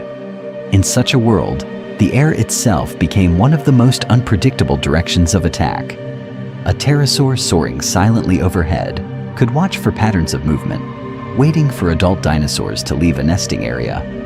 A few quick wing beats, a glide to the ground, and a clutch that had survived ground predators might be broken open from above in moments. By the late Cretaceous, early birds were also sharing this aerial space. Many of these birds still carried teeth in their jaws and claws on their wings, combining modern-looking feathers with more primitive dinosaur traits. Fossils from China and other regions reveal forms adapted to forests, shorelines, and open floodplains, suggesting that they occupied many ecological niches. Some likely hunted insects, others chased small vertebrates, and a number probably searched for unguarded eggs, competing directly with small theropod dinosaurs for the same valuable food. These aerial predators forced changes in nesting strategy. Ground nests in open areas became far more vulnerable to eyes in the sky, so camouflage and cover played an important role in survival. Some dinosaurs laid eggs in dense vegetation or near fallen logs. Others may have used partial burrows or shallow pits, reducing the visible outline of a nest when seen from above. Even the spacing of nests inside a colony could matter, spreading risk across the landscape. Inside the baby Yingliang egg, the tiny oviraptorosaur embryo curled into its tight, tucked posture, preparing for a dangerous world on the ground. Yet the greatest threat might not always have come from the direction it could see. Above its future nest, creatures that would one day give rise to modern birds were already learning to patrol the skies. How did that hidden posture inside the shell help it face dangers from every side, including the ones it could never watch approaching? To understand that hidden posture, the story must leave the Cretaceous forest and enter a very different environment, a modern hatchery, where another egg is about to break from within. On screen, a high-speed camera focuses on a smooth, pale shell. At first, nothing moves. Then, in a fraction of a second, the entire surface trembles like a living drum. Inside, a bird embryo in its final hours has already taken the first critical step. It has performed what scientists call internal pipping, breaking through a thin internal membrane into the air cell at the blunt end of the egg. This tiny pocket of air plays an important role, giving the chick its first breath and triggering powerful changes in its blood and brain. Heart rate rises, muscles prime, and a precise survival program begins. Under the shell, the posture is striking. The head is folded under the right wing, the neck curved tightly along the chest, and the spine wrapped so the body almost forms a circle. Legs are bent, with the feet braced against the inside of the shell. This is not a relaxed position. It is a loaded spring. Scientists have high-speed footage showing that every twitch of this posture is directed toward one goal: escape. A small triangular bump appears on the shell. This is the external pip, the first crack that reaches the outside. The beak, armed with a temporary egg tooth, chips away in short, rhythmic bursts. Between each series of pecks, the embryo rests, repositions, and uses its neck as a powerful lever. The shell does not shatter at once. Instead, a narrow ring of fractures slowly spreads as the chick rotates its body inside, cutting a controlled path all the way around. In this sequence, the legs are not just passengers. They push and twist, pressing against the shell to help turn the body while the neck drives the beak. The movements might look like random flailing, but they are among one of the most complex motor patterns in a bird's early life. There is evidence showing that specialized nerve circuits in the brainstem and spinal cord coordinate this effort, timing each peck, breath, and push so the chick does not suffocate before the opening is wide enough. The camera view shifts. Beside this living chick, an image of baby Yingliang appears, reconstructed from CT scans of the fossil. The comparison is immediate and powerful. The dinosaur's head is tucked under its body, the neck curved in almost the same arc, the limbs folded so they could brace against the inner shell. Scientists have pointed out that this dinosaur embryo seems frozen in a similar pre-hatching phase, caught mid-tuck many millions of years ago. In effect, the modern chick becomes a time-lapse key for the fossil. By matching each stage of the living bird's struggle to the posture in the egg from Guangzhou, researchers can see how an oviraptorosaur prepared for its first breath in a dangerous ancient environment. The distance between monster and bird collapses into a single shared movement, a hidden rotation inside a shell, powered by tiny bones and muscles that never reached the surface, but still played an important role in the story of dinosaur evolution. For many millions of years, the line between terrible lizard and living bird was not a sharp boundary, but a slow rehearsal. In the shadows of forests and along river plains, dangerous theropods were already testing the traits that would later define modern birds. Baby Yingliang, frozen in its shell, reveals that this rehearsal reached all the way inside the egg. Scientists have long known that many non-avian theropods carried clear bird-like features in their bodies. Feathers covered the arms and tails of small predators, like Velociraptor and its relatives, forming insulating coats and bright display fans rather than full flight surfaces. Wishbones, or furculae, braced the chest like springy struts. Three-toed feet gripped the ground with narrow clawed digits, and lightweight, air-filled bones reduced weight while keeping the skeleton strong. These deadly hunters already moved through their environment with a strangely familiar outline. Fossils have also shown that some of these predators behaved like birds long before true birds appeared. Oviraptorosaurs have been discovered crouched over nests, arms spread in a classic brooding posture that mirrors a modern bird shielding its eggs. In those moments, a powerful meat eater became a careful guardian, using feathers for warmth and protection rather than attack. Baby Yingliang adds a final, intimate detail to this picture. Inside the shell, the embryo itself adopted a bird-style tucking posture, curling its head under its body in preparation for hatching. This posture is more than a curious pose. In living birds, tucking is a complex, coordinated behavior that helps the chick rotate and break the shell at exactly the right time. The Gonjo embryo shows evidence showing that such precise movements evolved before full avian flight. In other words, some of the most characteristic bird behaviors began as dinosaur survival strategies, fine-tuned to help fragile young escape the egg in a dangerous world filled with teeth and claws. Flight came later. Careful hatching came first. On the evolutionary tree, oviraptorosaurs sit on a branch very close to true birds. They are not direct ancestors of modern species, but close cousins sharing a recent common ancestor within the broader group of Maniraptor and theropods. Picture a trunk of carnivorous dinosaurs splitting into several branches.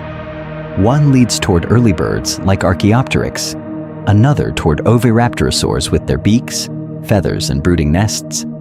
Convergent features spread across these branches, showing that similar solutions evolved more than once. Taken together, feathers, wishbones, three-toed feet, brooding adults, and a tucked embryo form a single story stretching across millions of years. Each trait first played an important role in hunting, insulation, display, or nest protection, then later became part of the avian flight machine. If a dangerous egg-brooding theropod could act so much like a bird, is the mental line between dinosaur and bird more about language than biology? And if that line blurs this much on the ground and in the egg, what might the skies of the late Cretaceous have really looked like? If behavior blurs the line between dinosaur and bird, the eggshell itself begins to erase it. Under powerful microscopes, what looks like a simple stone suddenly becomes a landscape of tunnels, layers, and chemical ghosts, each one recording how a fragile life tried to survive in a dangerous Cretaceous environment. Scientists have learned to slice dinosaur eggshells into thin sections so delicate that light can pass through them. Viewed under transmitted light or scanning electron microscopes, the shell breaks into distinct layers, stacked like a tiny fortress wall. Between these layers, fine pores cut twisting paths from the inside to the outside. Their size, density, and direction are not random. They control how much oxygen entered, how much water escaped, and how well the embryo could breathe in its hidden nest. In some species, the pores are wide, numerous, and strongly vertical, evidence showing that the eggs were likely buried under soil, sand, or rotting plant material. A buried egg needs more intense gas exchange, so the shell grows thicker and denser, with a carefully arranged pore network that can pull air in through a heavy covering. This strategy hides the clutch from predators and shields it from sudden changes in temperature, but it also locks the embryos into the fate of the ground around them. If the nest floods, overheats, or is crushed, the entire generation is lost. Other dinosaur eggshells tell a different story.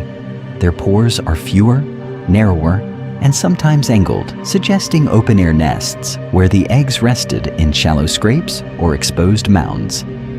Here, the shell can be thinner and lighter because air moves freely around it.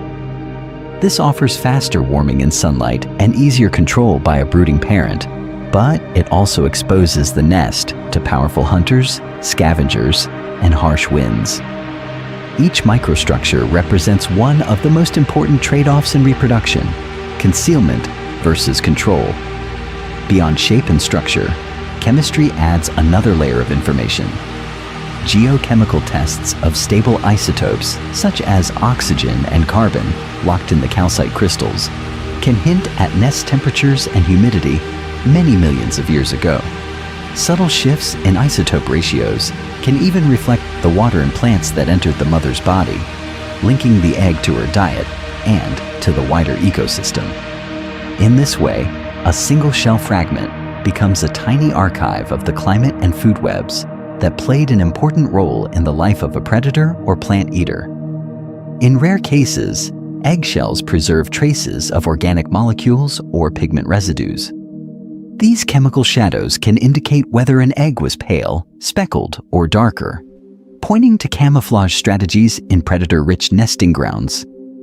Was a clutch modeled to vanish against leaf litter, or lightly colored to reflect heat in open sand? Such questions turn color into survival data. Baby yingliang is famous for its curled, bird-like skeleton, but its shell carries its own quiet testimony.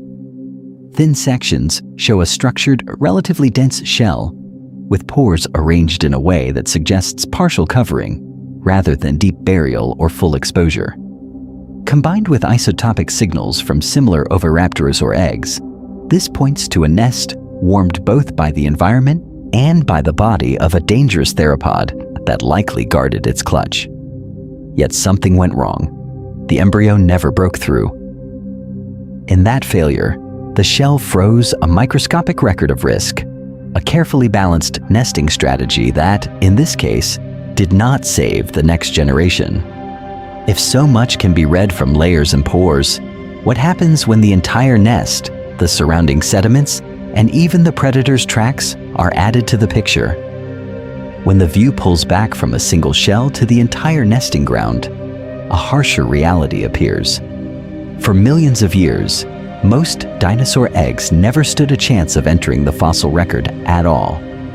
The fragile stage before birth was surrounded by powerful forces that almost always erased every trace of the smallest lives. Predators were the first threat.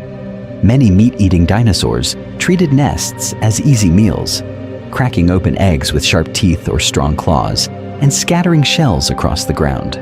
Even plant eaters moving in large herds could crush hidden clutches under heavy feet. Trampling broke shells, twisted embryos, and mixed fragments into the sediment so completely that no clear fossil remained. Even when a nest escaped jaws and feet, decay waited.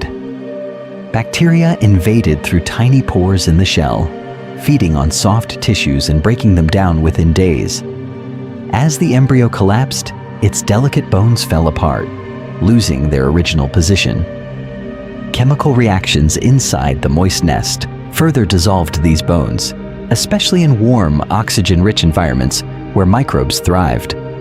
Embryonic skeletons were not built to last. Their bones were thin, lightly mineralized, and flexible, designed for rapid growth rather than strength. Compared with the thick, fully ossified bones of older juveniles and adults, these early bones were one of the most vulnerable materials in any ancient ecosystem. Even gentle pressure during burial could bend or crush them beyond recognition. The surrounding ground added more dangers. As sediments shifted, eggs could be squeezed, rolled, or split open. Groundwater, rich in certain chemicals, sometimes dissolved bone entirely, leaving only a faint stain. In many cases, only scattered shell fragments survived, while the embryo itself disappeared without a trace, as if it had never existed. For an embryo like baby yingliang to be preserved, an exceptional chain of events had to occur. Rapid burial in fine sediment had to cover the egg before scavengers found it. Low oxygen conditions needed to slow bacterial decay. Disturbance from floods, burrowing animals, and later trampling had to remain minimal. At the same time, the chemical environment had to be just right, so minerals in the groundwater could slowly replace the tiny bones and even some soft tissues. Because all these conditions rarely aligned, articulated dinosaur embryos are among the rarest fossils known. Scientists have described thousands of adult skeletons and partial remains from many millions of years of dinosaur history, but only a tiny fraction preserve embryos in life position inside their shells. Each new specimen carries evidence showing that the early stages of growth played an important role in dinosaur evolution, This is why baby Yingliang is not just another fossil. It is a once-in-a-generation window into a life stage that almost always vanished, especially in dangerous predators and their close relatives. If such fragile beginnings could survive against all odds, what deeper secrets might still be locked inside the rocks surrounding that nest? Those deeper secrets are not only hidden in remote deserts or high cliffs. Many of them are sitting quietly in the basements of museums, packed into rows of shelves and drawers that almost no visitor ever sees. In these long, dim corridors, wooden crates and cardboard boxes are stacked shoulder to shoulder, each one filled with rocks and fossils collected over many decades. For millions of years, the remains of ancient dinosaurs lay buried in the ground. Yet once they are removed from the field, another kind of burial often begins. Specimens are wrapped, labeled with a simple field number and locality, and then placed into storage. Some carry only a short note about the rock layer or the region. Others are marked simply as egg, bone, or unknown. They rest in metal cabinets and on strong steel racks, waiting for someone to look closer. Baby Yingliang was one of those quiet objects. For years, this egg sat in storage as an unremarkable specimen from southern China, catalogued but largely ignored. Its surface looked ordinary, just another ovoid rock among many. The fossil was part of a group of eggs bought for a planned museum, then left in crates. Limited time, limited funding, and thousands of other fossils meant that only a brief examination was possible. The pattern broke with a small accident. A portion of the shell cracked away, revealing a tiny section of delicate bones near the edge. That broken surface changed everything. Staff noticed the fine shapes inside the rock and called in specialists. Scientists have reported that only then did detailed study begin, using careful observation and advanced scanning to uncover the nearly complete embryo curled inside. This story highlights a larger problem in paleontology. There are far more fossils in storage than experts who can study them in detail. Many eggs, bones, and rock blocks have been described only in the simplest terms. Some may contain hidden embryos, tooth marks from powerful predators, or even faint traces of soft tissues that never reach the public eye. What appears to be a solid, featureless stone can hold one of the most informative fossils in an entire collection. To change this, scientists are returning to old shelves with new tools. High-resolution CT scanners and synchrotron imaging can peer through dense rock without breaking it. These methods reveal curled skeletons inside eggs, fine grooves left by sharp teeth, and subtle patterns in bones that show growth and disease. There is growing evidence showing that museum basements are as important to discovery as active dig sites. This creates a striking possibility. Somewhere, in a drawer labeled only with a field number, another egg may hold an embryo as complete as baby Yingliang, or even more surprising. Could it show a different hatching posture? Could it belong to a dangerous predator closely related to the giants discussed earlier in this documentary? The next fossil that rewrites the story of deadly dinosaurs may not be dug from the ground at all. It may simply be lifted from a dusty shelf, its secrets finally exposed to the light. For many millions of years, the winds of the Mongolian desert have blown across silent nesting grounds where powerful predators once guarded their young. Some of the most dramatic fossils from this harsh environment did not show hunting or fighting, but something far more unexpected. They showed deadly theropods frozen in a posture that looked strangely gentle. In the 1990s, scientists uncovered circular nests in the Gobi Desert, each ringed with carefully arranged eggs. At the center of several nests lay adult oviraptorosaurs, crouched low with arms spread wide over the clutch. The long arms and feathered limbs formed a protective circle, very similar to the way modern birds brood. The adults' ribs were pressed close to the eggs, as if using their own bodies to shield them from the cold desert nights and violent sandstorms that swept across this dangerous environment. Yet these same dinosaurs had once been given one of the most misleading names in paleontology. Early fossils from Mongolia showed small theropods near eggs that were thought to belong to other species. The name oviraptor, meaning egg thief, suggested a predator caught in the act of stealing. For decades, the image of a sneaking raider using sharp teeth and strong claws to break into nests shaped how these animals were imagined. This story began to collapse when scientists opened some of the eggs from the Mongolian nests. Inside, they found tiny skeletons whose skulls, beaks, and limb bones matched the adults crouched above them. There was clear evidence showing that, at least in these cases, the supposed thief was actually the parent. The adult had died while brooding its own offspring, not raiding another dinosaur's nest. The same fossils that once seemed to prove criminal behavior instead revealed devoted care. These brooding adults captured the external side of parenting. Their posture showed how they sat, how they positioned their limbs, and how they used their bodies as living shelters. Baby Yingliang adds the missing internal view at almost the same stage of life. Inside its Chinese egg, the embryo's tightly tucked posture mirrors the final preparation for hatching, just as the Mongolian adults show the final preparation for protection.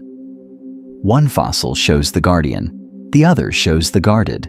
Together, these discoveries create a nearly complete behavioral sequence.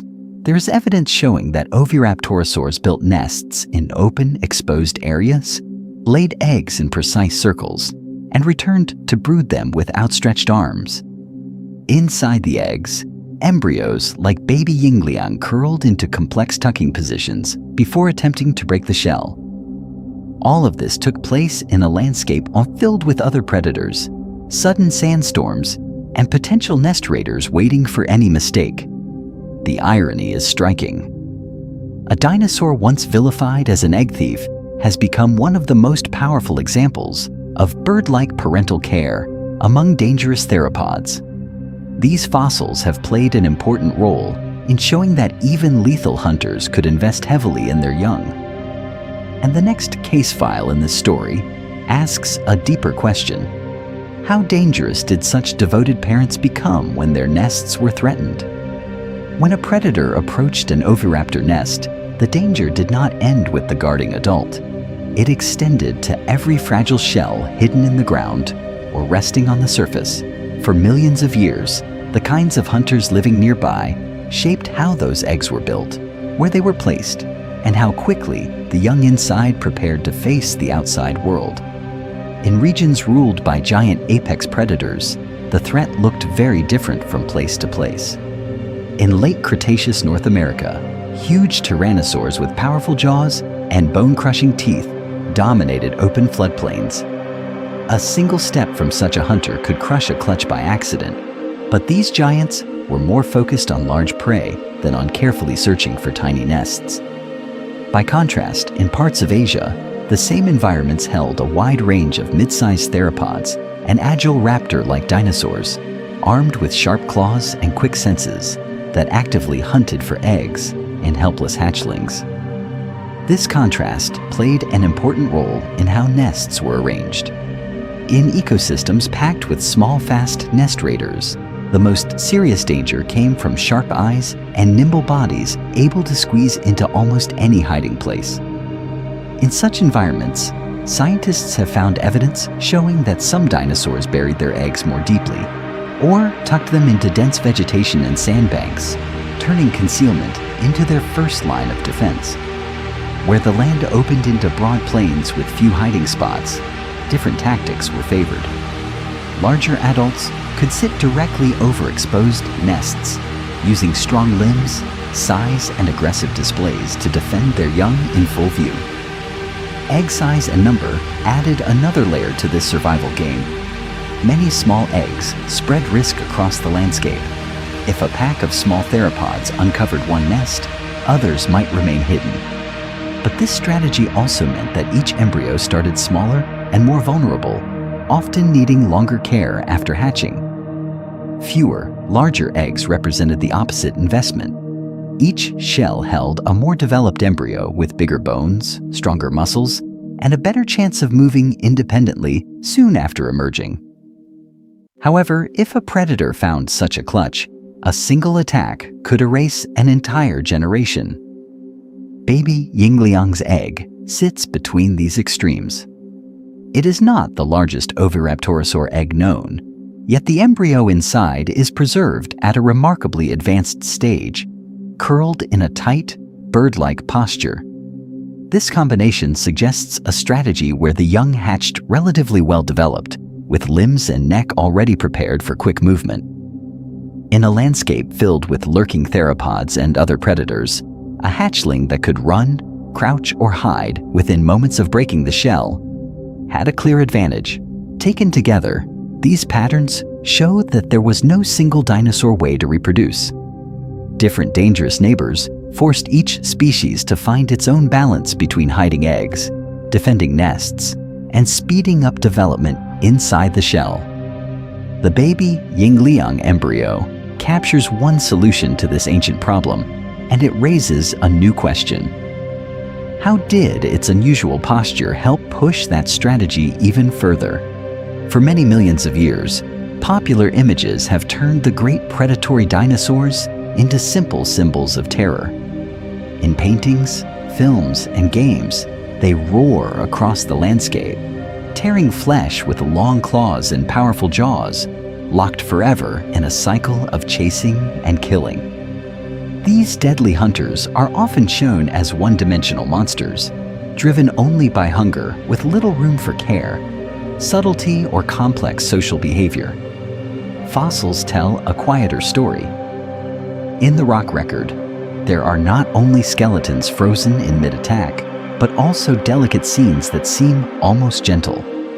Scientists have uncovered adult oviraptorosaurs preserved crouched over circular nests, arms spread as if sheltering eggs from the ancient environment. Other fossils show embryos curled tightly inside shattered shells, their tiny bones arranged in sleep-like postures that suggest rest rather than violence. There is even evidence showing that some nests held eggs of matching size and development, hinting at synchronized hatching or coordinated nesting behavior. Into this changing picture came baby Yingliang. When paleontologists first saw the embryo's nearly complete skeleton, folded with its head tucked under its body, the reaction was not only technical interest. There was a sense of awe. Here was a small theropod, related to dangerous, clawed hunters, captured at one of the most vulnerable stages of life. Before it could grow strong muscles, before its teeth could cut into prey, it lay motionless in a posture strikingly similar to a modern bird preparing to hatch. For researchers used to studying giant skulls and broken bones, this kind of fossil feels different. It does not show a chase or a kill. Instead, it shows investment. To lay such eggs, protect them, and give them a chance to develop, these dinosaurs had to devote energy and time that could not be spent on hunting. Parental care, even in simple forms like guarding a nest or arranging eggs in careful rings, played an important role in the survival of their lineages. The same claws that could slash an enemy might also have gently moved loose sediment over a clutch. Finds like baby Yingliang do not exactly humanize dinosaurs. They animalize them. They place these predators back into the wider pattern of life, where even the most dangerous hunters begin as fragile embryos inside thin shells. Every T-Rex or oviraptorosaur that once dominated its territory started as a helpless folded body, depending entirely on the choices of adults. If an audience can feel a sudden empathy for a 70-million-year-old embryo that never hatched, what does that suggest about the way so-called monsters are imagined, both in the deep past and in the present world? And if a single egg can overturn such simple images, what might an entire nesting ground reveal about the secret lives of these killers? But that imagined nesting ground also holds a much darker scene. For millions of years, dinosaurs laid their eggs, guarded their nests, and filled the ancient world with sound and movement. Then, in a geological instant, the noise stopped. Around 66 million years ago, a huge asteroid struck what is now the Yucatan Peninsula. The impact released energy greater than billions of nuclear weapons, blasting rock and water high into the atmosphere. Shockwaves raced around the planet, powerful earthquakes shook distant continents, and wildfires ignited forests thousands of kilometers away. A thick cloud of dust and vapor spread across the sky, blocking sunlight and turning day into a long, dim twilight. Far from the impact site, on a quiet Cretaceous floodplain, a nesting ground lay half buried in warm sand. Rows of eggs rested in shallow pits, their thin shells hiding delicate bones and forming teeth. Embryos curled in tight, practiced poses. Adults moved carefully among them, foraging for plants or small animals, keeping watch for predators. The air was heavy with humidity and the low calls of distant dinosaurs. Then the sky brightened with an unnatural light. For a brief moment, the horizon glowed, as if a second sun had risen, followed by a distant rolling thunder that did not fade. Ash began to fall like strange gray snow. Evidence showing that glassy impact droplets rained down in many regions suggests that even far from the crater, the environment changed in a matter of hours. In the days that followed, temperatures spiked as heat from re-entering debris set vast areas on fire. Nests that had been carefully hidden were suddenly exposed to choking smoke and burning embers. After this brief furnace came the opposite extreme. Dust and aerosols in the upper atmosphere reflected sunlight away, and global temperatures dropped.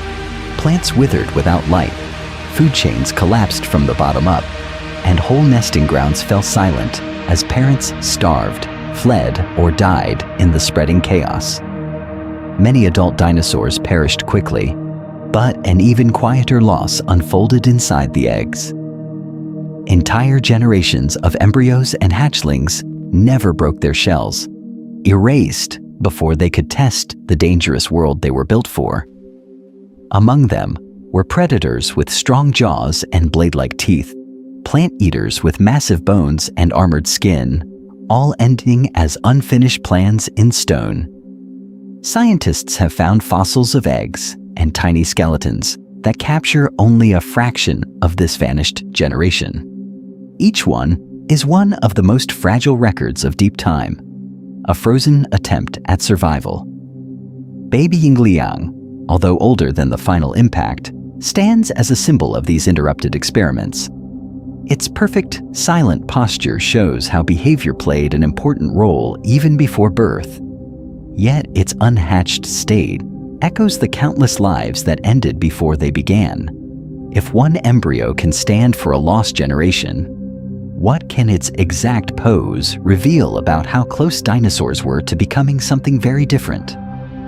For millions of years, giant dinosaurs ruled the land, the air, and even the water. Some vanished completely in the mass extinction, but one dangerous lineage did something extraordinary instead of simply dying out. It changed shape, shrank in size, and took to the skies. The answer to the question raised by baby Yingliang's pose is simple but dramatic. That something very different was already taking form in the bodies of small feathered theropods. Birds are living dinosaurs. They are direct descendants of those agile, two-legged hunters that shared the late Cretaceous environment with oviraptorosaurs. Scientists have evidence showing that a narrow branch of these animals passed through the extinction bottleneck and then exploded into the thousands of bird species seen across the planet today. In this sense, baby Yingliang is not just a fossil of a lost kind of dinosaur. It is a window into the deep origins of bird life, the hard-shelled egg, the carefully arranged posture, and the likely presence of a nest around it. All point to behaviors that did not end with oviraptorosaurs. Modern birds still lay rigid, mineralized eggs. Many sit on those eggs, turning and guarding them, using body heat or sun-warmed ground to keep the embryos alive. This continuity suggests that reproductive strategies perfected many millions of years ago played an important role in which dinosaurs survived. The tucking posture seen in the embryo is one of the most striking links. In living birds, chicks twist their heads under a wing, curl their backs, and draw their legs close in the final days before hatching. This precise sequence helps them coordinate the powerful movements needed to break the shell. Baby Yingliang shows almost the same arrangement of head, spine, and limbs. This means the basic embryonic program for tucking and coordinated hatching was already in place long before true birds filled the skies. Even non-predatory birds, such as ducks, pigeons, and songbirds, still follow this hidden script as they develop. Yet the legacy of dangerous theropods is not only found inside the egg. Raptors in the modern sense, hawks, eagles, falcons, and owls, carry forward the hunting tools of their ancestors. They have sharp, curved beaks that replace toothed jaws, and strong talons that act like the killing claws of dromaeosaurs on a smaller scale. Their keen vision and silent flight echo the sensory advantages that ancient predators used on the ground. In forests, mountains, and coastlines, these birds remain powerful hunters. Seen this way, birds are the last living chapter of the dangerous dinosaur story. They are lighter, faster, and far more airborne, but still shaped by the same evolutionary pressures that forged raptors and tyrannosaurs. Their eggs, their bones, and even their hidden embryos preserve that history. The next question is clear. How did such fragile survivors manage to outlast giants that once seemed unstoppable? For many millions of years, danger in the dinosaur world did not come in a single shape. It came in claws, in beaks, in crushing jaws, and in quiet raids on nests hidden under ferns and sand. To understand what most dangerous really meant, it is necessary to compare very different killers sharing the same ancient environments. Oviraptorosaurs, like the embryo inside the famous baby Yingliang egg, were agile, bird-like theropods with toothless beaks and long feathered arms. Their fossils show light but strong bones, built for quick movements rather than heavy impacts. Scientists have uncovered adults frozen in life position on top of nests, arms spread over rings of eggs, suggesting careful brooding and protection. In life, such animals could be dangerous in two directions: as precise nest raiders using their beaks and claws to snatch unguarded eggs, and as fierce defenders when anything approached their own carefully arranged clutches. In sharp contrast, raptors such as Velociraptor and Deinonychus were designed for fast, coordinated attacks on active prey. These smaller predators carried an enlarged sickle-shaped claw on each hind foot, stiffened tails for balance, and slicing teeth for rapid, targeted wounds. There is evidence showing that some dromaeosaur fossils are found together with the same prey species, hinting at group hunting, or at least opportunistic cooperation. Their danger lay in speed and precision. In a world filled with larger hunters, their survival may have depended on raising fast, alert young that learned to navigate a risky environment almost as soon as they left the egg. Tyrannosaurs represented a different kind of threat. As adults, they were apex bone crushers with massive skulls, thick, powerful teeth, and jaws able to drive through flesh and bone alike. Bite marks on ceratopsian and hadrosaur bones, some healed and some fatal, show how completely they dominated their ecosystems. Yet tyrannosaurs did not begin life as giants. Juvenile fossils reveal slimmer, longer-legged bodies and lighter skulls, suggesting that young tyrannosaurs were swift hunters of smaller prey, in need of protection from larger predators. Their danger changed as they grew, from speed and agility to overwhelming force. Around all of these hunters moved another layer of threat: nest raiders and aerial predators that focused almost entirely on eggs and hatchlings. Small theropods, Early birds, mammals, and even reptiles could follow the scent or sight of a nesting site and destroy an entire generation in minutes. For them, the most profitable strategy was not to fight adult dinosaurs, but to exploit the brief window when life was most fragile. This quiet pressure played an important role in shaping how dinosaurs nested, hid their eggs, or guarded them. Taken together, these examples show that most dangerous dinosaur is not a single title, but a spectrum. Some species were dangerous because of their weapons, others because of their strategies, and all because every life stage, from embryo to giant, was contested. The next step is to ask, how did an egg like baby Yingliang survive inside such a world of overlapping threats at all? In that hostile landscape of teeth and claws, the little egg from Ganzhou carries a different kind of power. It does not show a chase or a bite, but something quieter, and in many ways, just as decisive. How a dangerous dinosaur prepared its young for life before they ever touched the outside world. Baby Yingliang is one of the most complete dinosaur embryos ever found. Locked inside a 70-million-year-old oviraptorosaur egg, the tiny skeleton is preserved in an advanced stage of development, the head folded under the body, the back curved around the inside of the shell. This bird-like tucking posture, frozen in place for millions of years, is almost identical to the position seen in modern chick embryos just before hatching. Scientists have long suspected that bird hatching behavior might have roots in non-avian theropods, but earlier fossils were too damaged or incomplete to be certain. Here, for the first time, there is clear evidence showing that a non-avian dinosaur embryo used the same kind of coordinated body movements that help living birds survive the dangerous moment of hatching. The posture suggests that these embryos were not passive. They were actively preparing, tightening, and turning to break free at exactly the right time. This single pose pushes bird-like traits deeper into dinosaur history. It shows that complex, neurologically controlled hatching behaviors did not suddenly appear with the first true birds, but evolved step by step inside theropod lineages. In other words, the famous transition from dinosaur to bird was not only written in feathers and hollow bones. It was also written in hidden routines, practiced in darkness, where no predator could see. The egg also refines the timeline of dinosaur reproduction.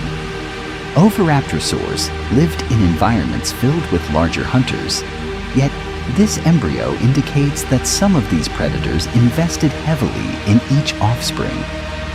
A well-developed nervous system, a carefully arranged posture, and likely coordinated hatching within a clutch all point to behaviorally sophisticated young. In such a world, survival did not depend only on strong jaws or sharp claws.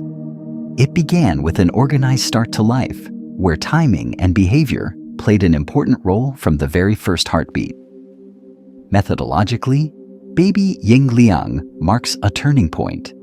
CT scanning and digital reconstruction allowed scientists to see the entire curled embryo without breaking the shell, revealing delicate bones that traditional methods would have destroyed. This success encourages researchers to return to museum shelves to scan old egg collections that might hide similar secrets. How many more embryos have been sitting in storage, misidentified as simple stones? Most of all, this egg shifts the narrative. Instead of viewing dinosaurs only as static monsters, this fossil shows dynamic, evolving animals whose most dangerous traits were assembled gradually, layer by layer, even before birth. But if such complexity was present inside an egg, what might it tell about the parents that guarded it, the nest it lay in, and the threats closing in from the outside? That question leads directly into a different kind of scene. Instead of a dramatic nest on a Cretaceous floodplain, imagine a quiet museum basement or a university storage room. Long metal shelves stretch into the distance, stacked with dusty crates and plaster jackets. On one shelf sit rows of rounded stones and ovals, labeled decades ago as egg, or simply nodule, then left in the dark while attention moved onto more spectacular skeletons. In this silent archive, each unscanned object holds a possibility. Some are as big as a human torso, thick-shelled and heavy, suggesting the presence of giant dinosaurs with powerful legs and massive bodies. Others are no larger than a clenched fist, their surfaces finely textured, hinting at delicate shells that might have protected fragile embryos many millions of years ago. The choice of where to point the next CT scanner is not just a technical decision. It is a bet on which hidden life story will be revealed first. Faced with these shelves, a researcher must decide. Start with the largest eggs, hoping for a near-complete embryo of a giant predator, or begin with the smallest, where fine bones and tiny teeth might be preserved in extraordinary detail. Large eggs could hold the curled form of a young tyrannosaur, the skull already broad, the jaws lined with strong budding teeth that hint at future bone-crushing power. Smaller eggs might contain embryos of agile raptors, their sickle claws already formed, their tails stiffening for balance even before hatching. Thinking like a scientist in this setting means looking beyond size alone. Broken edges become important clues. A chipped corner might reveal a cross-section of shell and, beneath it, a faint shadow of internal structure. Unusual textures on the surface could signal weathering that exposed hidden bones. There is evidence showing that slight color changes, tiny ridges or subtle patterns in the rock, sometimes mark the outline of a curled spine, a folded limb, or a cluster of ribs. Any one of these objects could transform understanding of prehistoric danger. A scan might reveal a fully articulated raptor embryo in a tight tucking posture, echoing baby Yingliang and showing that bird-like hatching behavior played an important role across several groups of predatory dinosaurs. Another scan could uncover a tyrannosaur hatchling caught mid-growth spurt, the limb bones lengthening rapidly while the skull lags behind, capturing one of the most vulnerable stages in the life of a future apex hunter. Or something stranger could emerge from the screen. Scientists have occasionally found embryos that match no known adult, hinting at species still missing from the fossil record. Imagine a small theropod embryo with unfamiliar proportions, a skull lined with unusual serrated teeth, forelimbs built for powerful grasping, and a tail shaped for sudden bursts of speed. Such a discovery would not only add a new name to the list of dangerous dinosaurs, it could reshape ideas about how predators divided the ancient environment, how nests were placed, and how risk began inside the egg. Despite the insight gained from baby Yingliang, the fossil record of dinosaur embryos is still in its infancy. For millions of years, fragile shells and tiny bones almost never survived. The result is an open frontier where each unscanned egg, each forgotten nodule, holds the potential to overturn long-standing theories. Somewhere on those shelves may lie the next embryo that connects birds and theropods more tightly, or reveals an unexpected strategy for survival before birth. The next section will explore how these rare finds link directly to the rise of truly specialized killers on land, in water, and in the air. For millions of years, the most fragile objects in the dinosaur world lay buried in silence. Then a single forgotten egg, resting on a warehouse shelf, suddenly reopened that ancient story of danger and survival. It began as just another stone, until a broken edge revealed tiny curved bones pressed against the shell. Staff noticed the exposed bones and called in specialists. CT scans passed through the rock and shell without breaking them, revealing an almost complete embryo curled tightly inside. The head was tucked under the body, the back rounded, the limbs folded in a precise pattern. Scientists have compared this posture directly with modern bird embryos just days before hatching. The result was clear. This dinosaur, nicknamed Baby Yingliang, had been preparing to hatch using a bird-like tucking behavior many millions of years ago. From that moment, the silent stone turned into a doorway. Baby Yingliang anchored an exploration of some of the most dangerous dinosaurs that ever lived. Its own kind, the Oviraptorosaurs, were light, feathered theropods that guarded nests, shifted eggs, and yet carried strong jaws and sharp teeth, capable of cracking shells or tearing flesh. They were caring parents and potential nest raiders at the same time. Around them moved agile raptors with stiff tails, hooked claws, and quick reactions that played an important role in pack hunting. Farther up the food chain, tyrannosaurs towered over the landscape, with bone-crushing bites and massive skulls built from many strong bones. Between these giants and the smaller hunters existed another group, specialized nest raiders that watched for unguarded clutches and exploited the brief window when embryos were completely helpless. Together, these predators formed a complex network of danger, focused on the most delicate resource in the environment: eggs. Baby Yingliang's perfect posture provides evidence showing that bird-like hatching behavior evolved inside this world of teeth and claws. It suggests that non-avian theropods did not simply lay eggs and leave them. They adjusted, rotated, and protected them, while the embryos inside shifted position to improve their chances of breaking out. This single fossil also highlights the diversity of reproductive strategies among dangerous dinosaurs. Some built open ground nests and colonies, others buried eggs, and some may have returned to the same nesting grounds year after year. Embryos like baby Yingliang are one of the most valuable windows into these strategies, yet they are extremely rare. The right sediments, rapid burial, and stable conditions all had to align for such delicate bones to survive. Emotionally, this changes the way these animals are seen. The same jaws that shattered bones also gently turned eggs. Embryos become active participants, rehearsing movements before birth. Each egg becomes a time capsule, linking directly to the last days before the impact that ended most dinosaur lineages. In a world ruled by power and predation, these fragile shells hold the keys to understanding how danger itself evolved, and how one branch of these hunters eventually took to the air. The next step is to follow that branch, from ground-bound killers to fully capable flyers.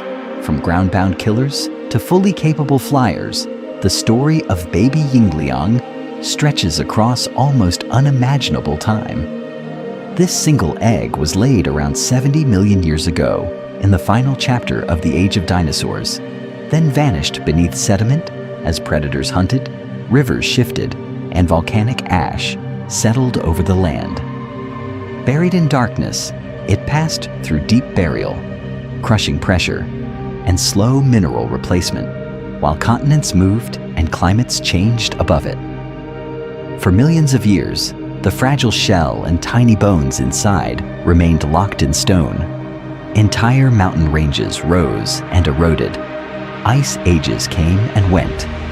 Only in the last brief moment of human history did a broken edge on a rock slab reveal the curled form of an embryo inside.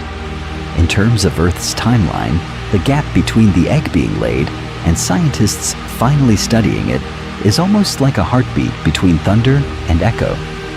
This perspective highlights a striking contrast.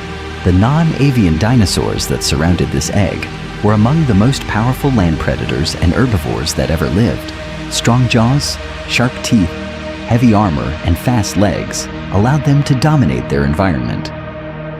Yet, despite this strength and adaptability, evidence showing that nearly all of these lineages vanished in a single global catastrophe. An asteroid impact, firestorms, and a darkened sky ended one of the most successful chapters in vertebrate history. However, one small feathered branch did not disappear. Theropod dinosaurs closely related to Oviraptorosaurs survived as early birds. Over time, they diversified into songbirds, raptors, seabirds, and many others that fill modern skies.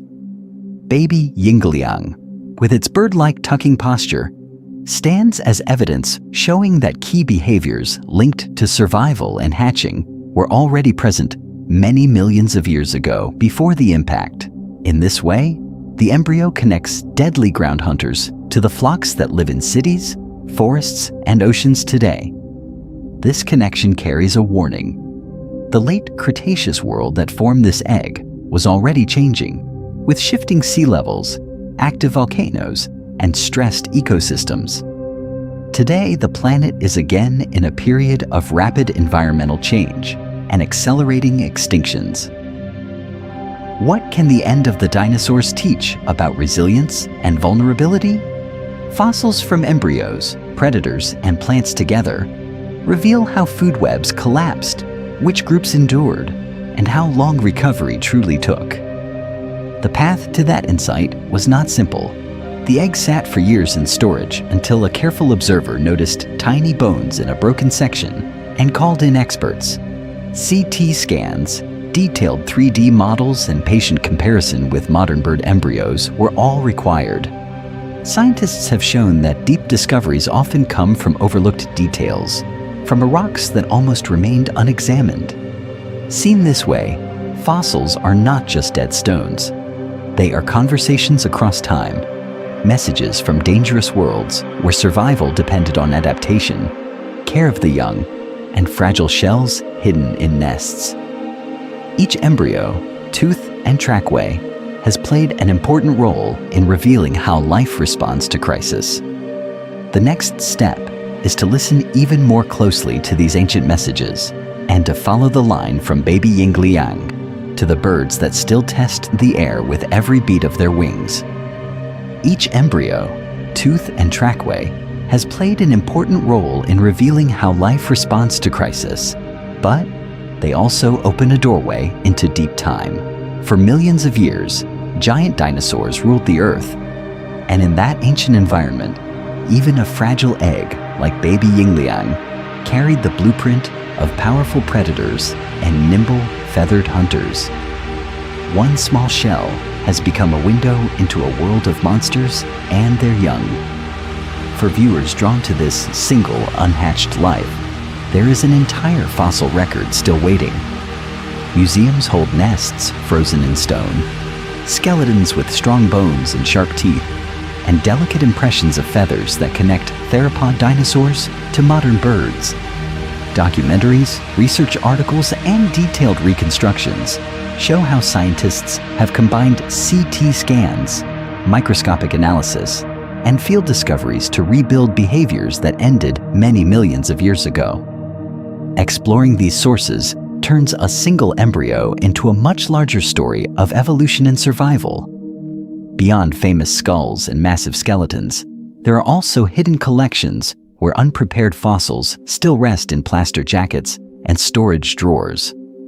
In these quiet rooms, the next baby Yingliang may already be waiting.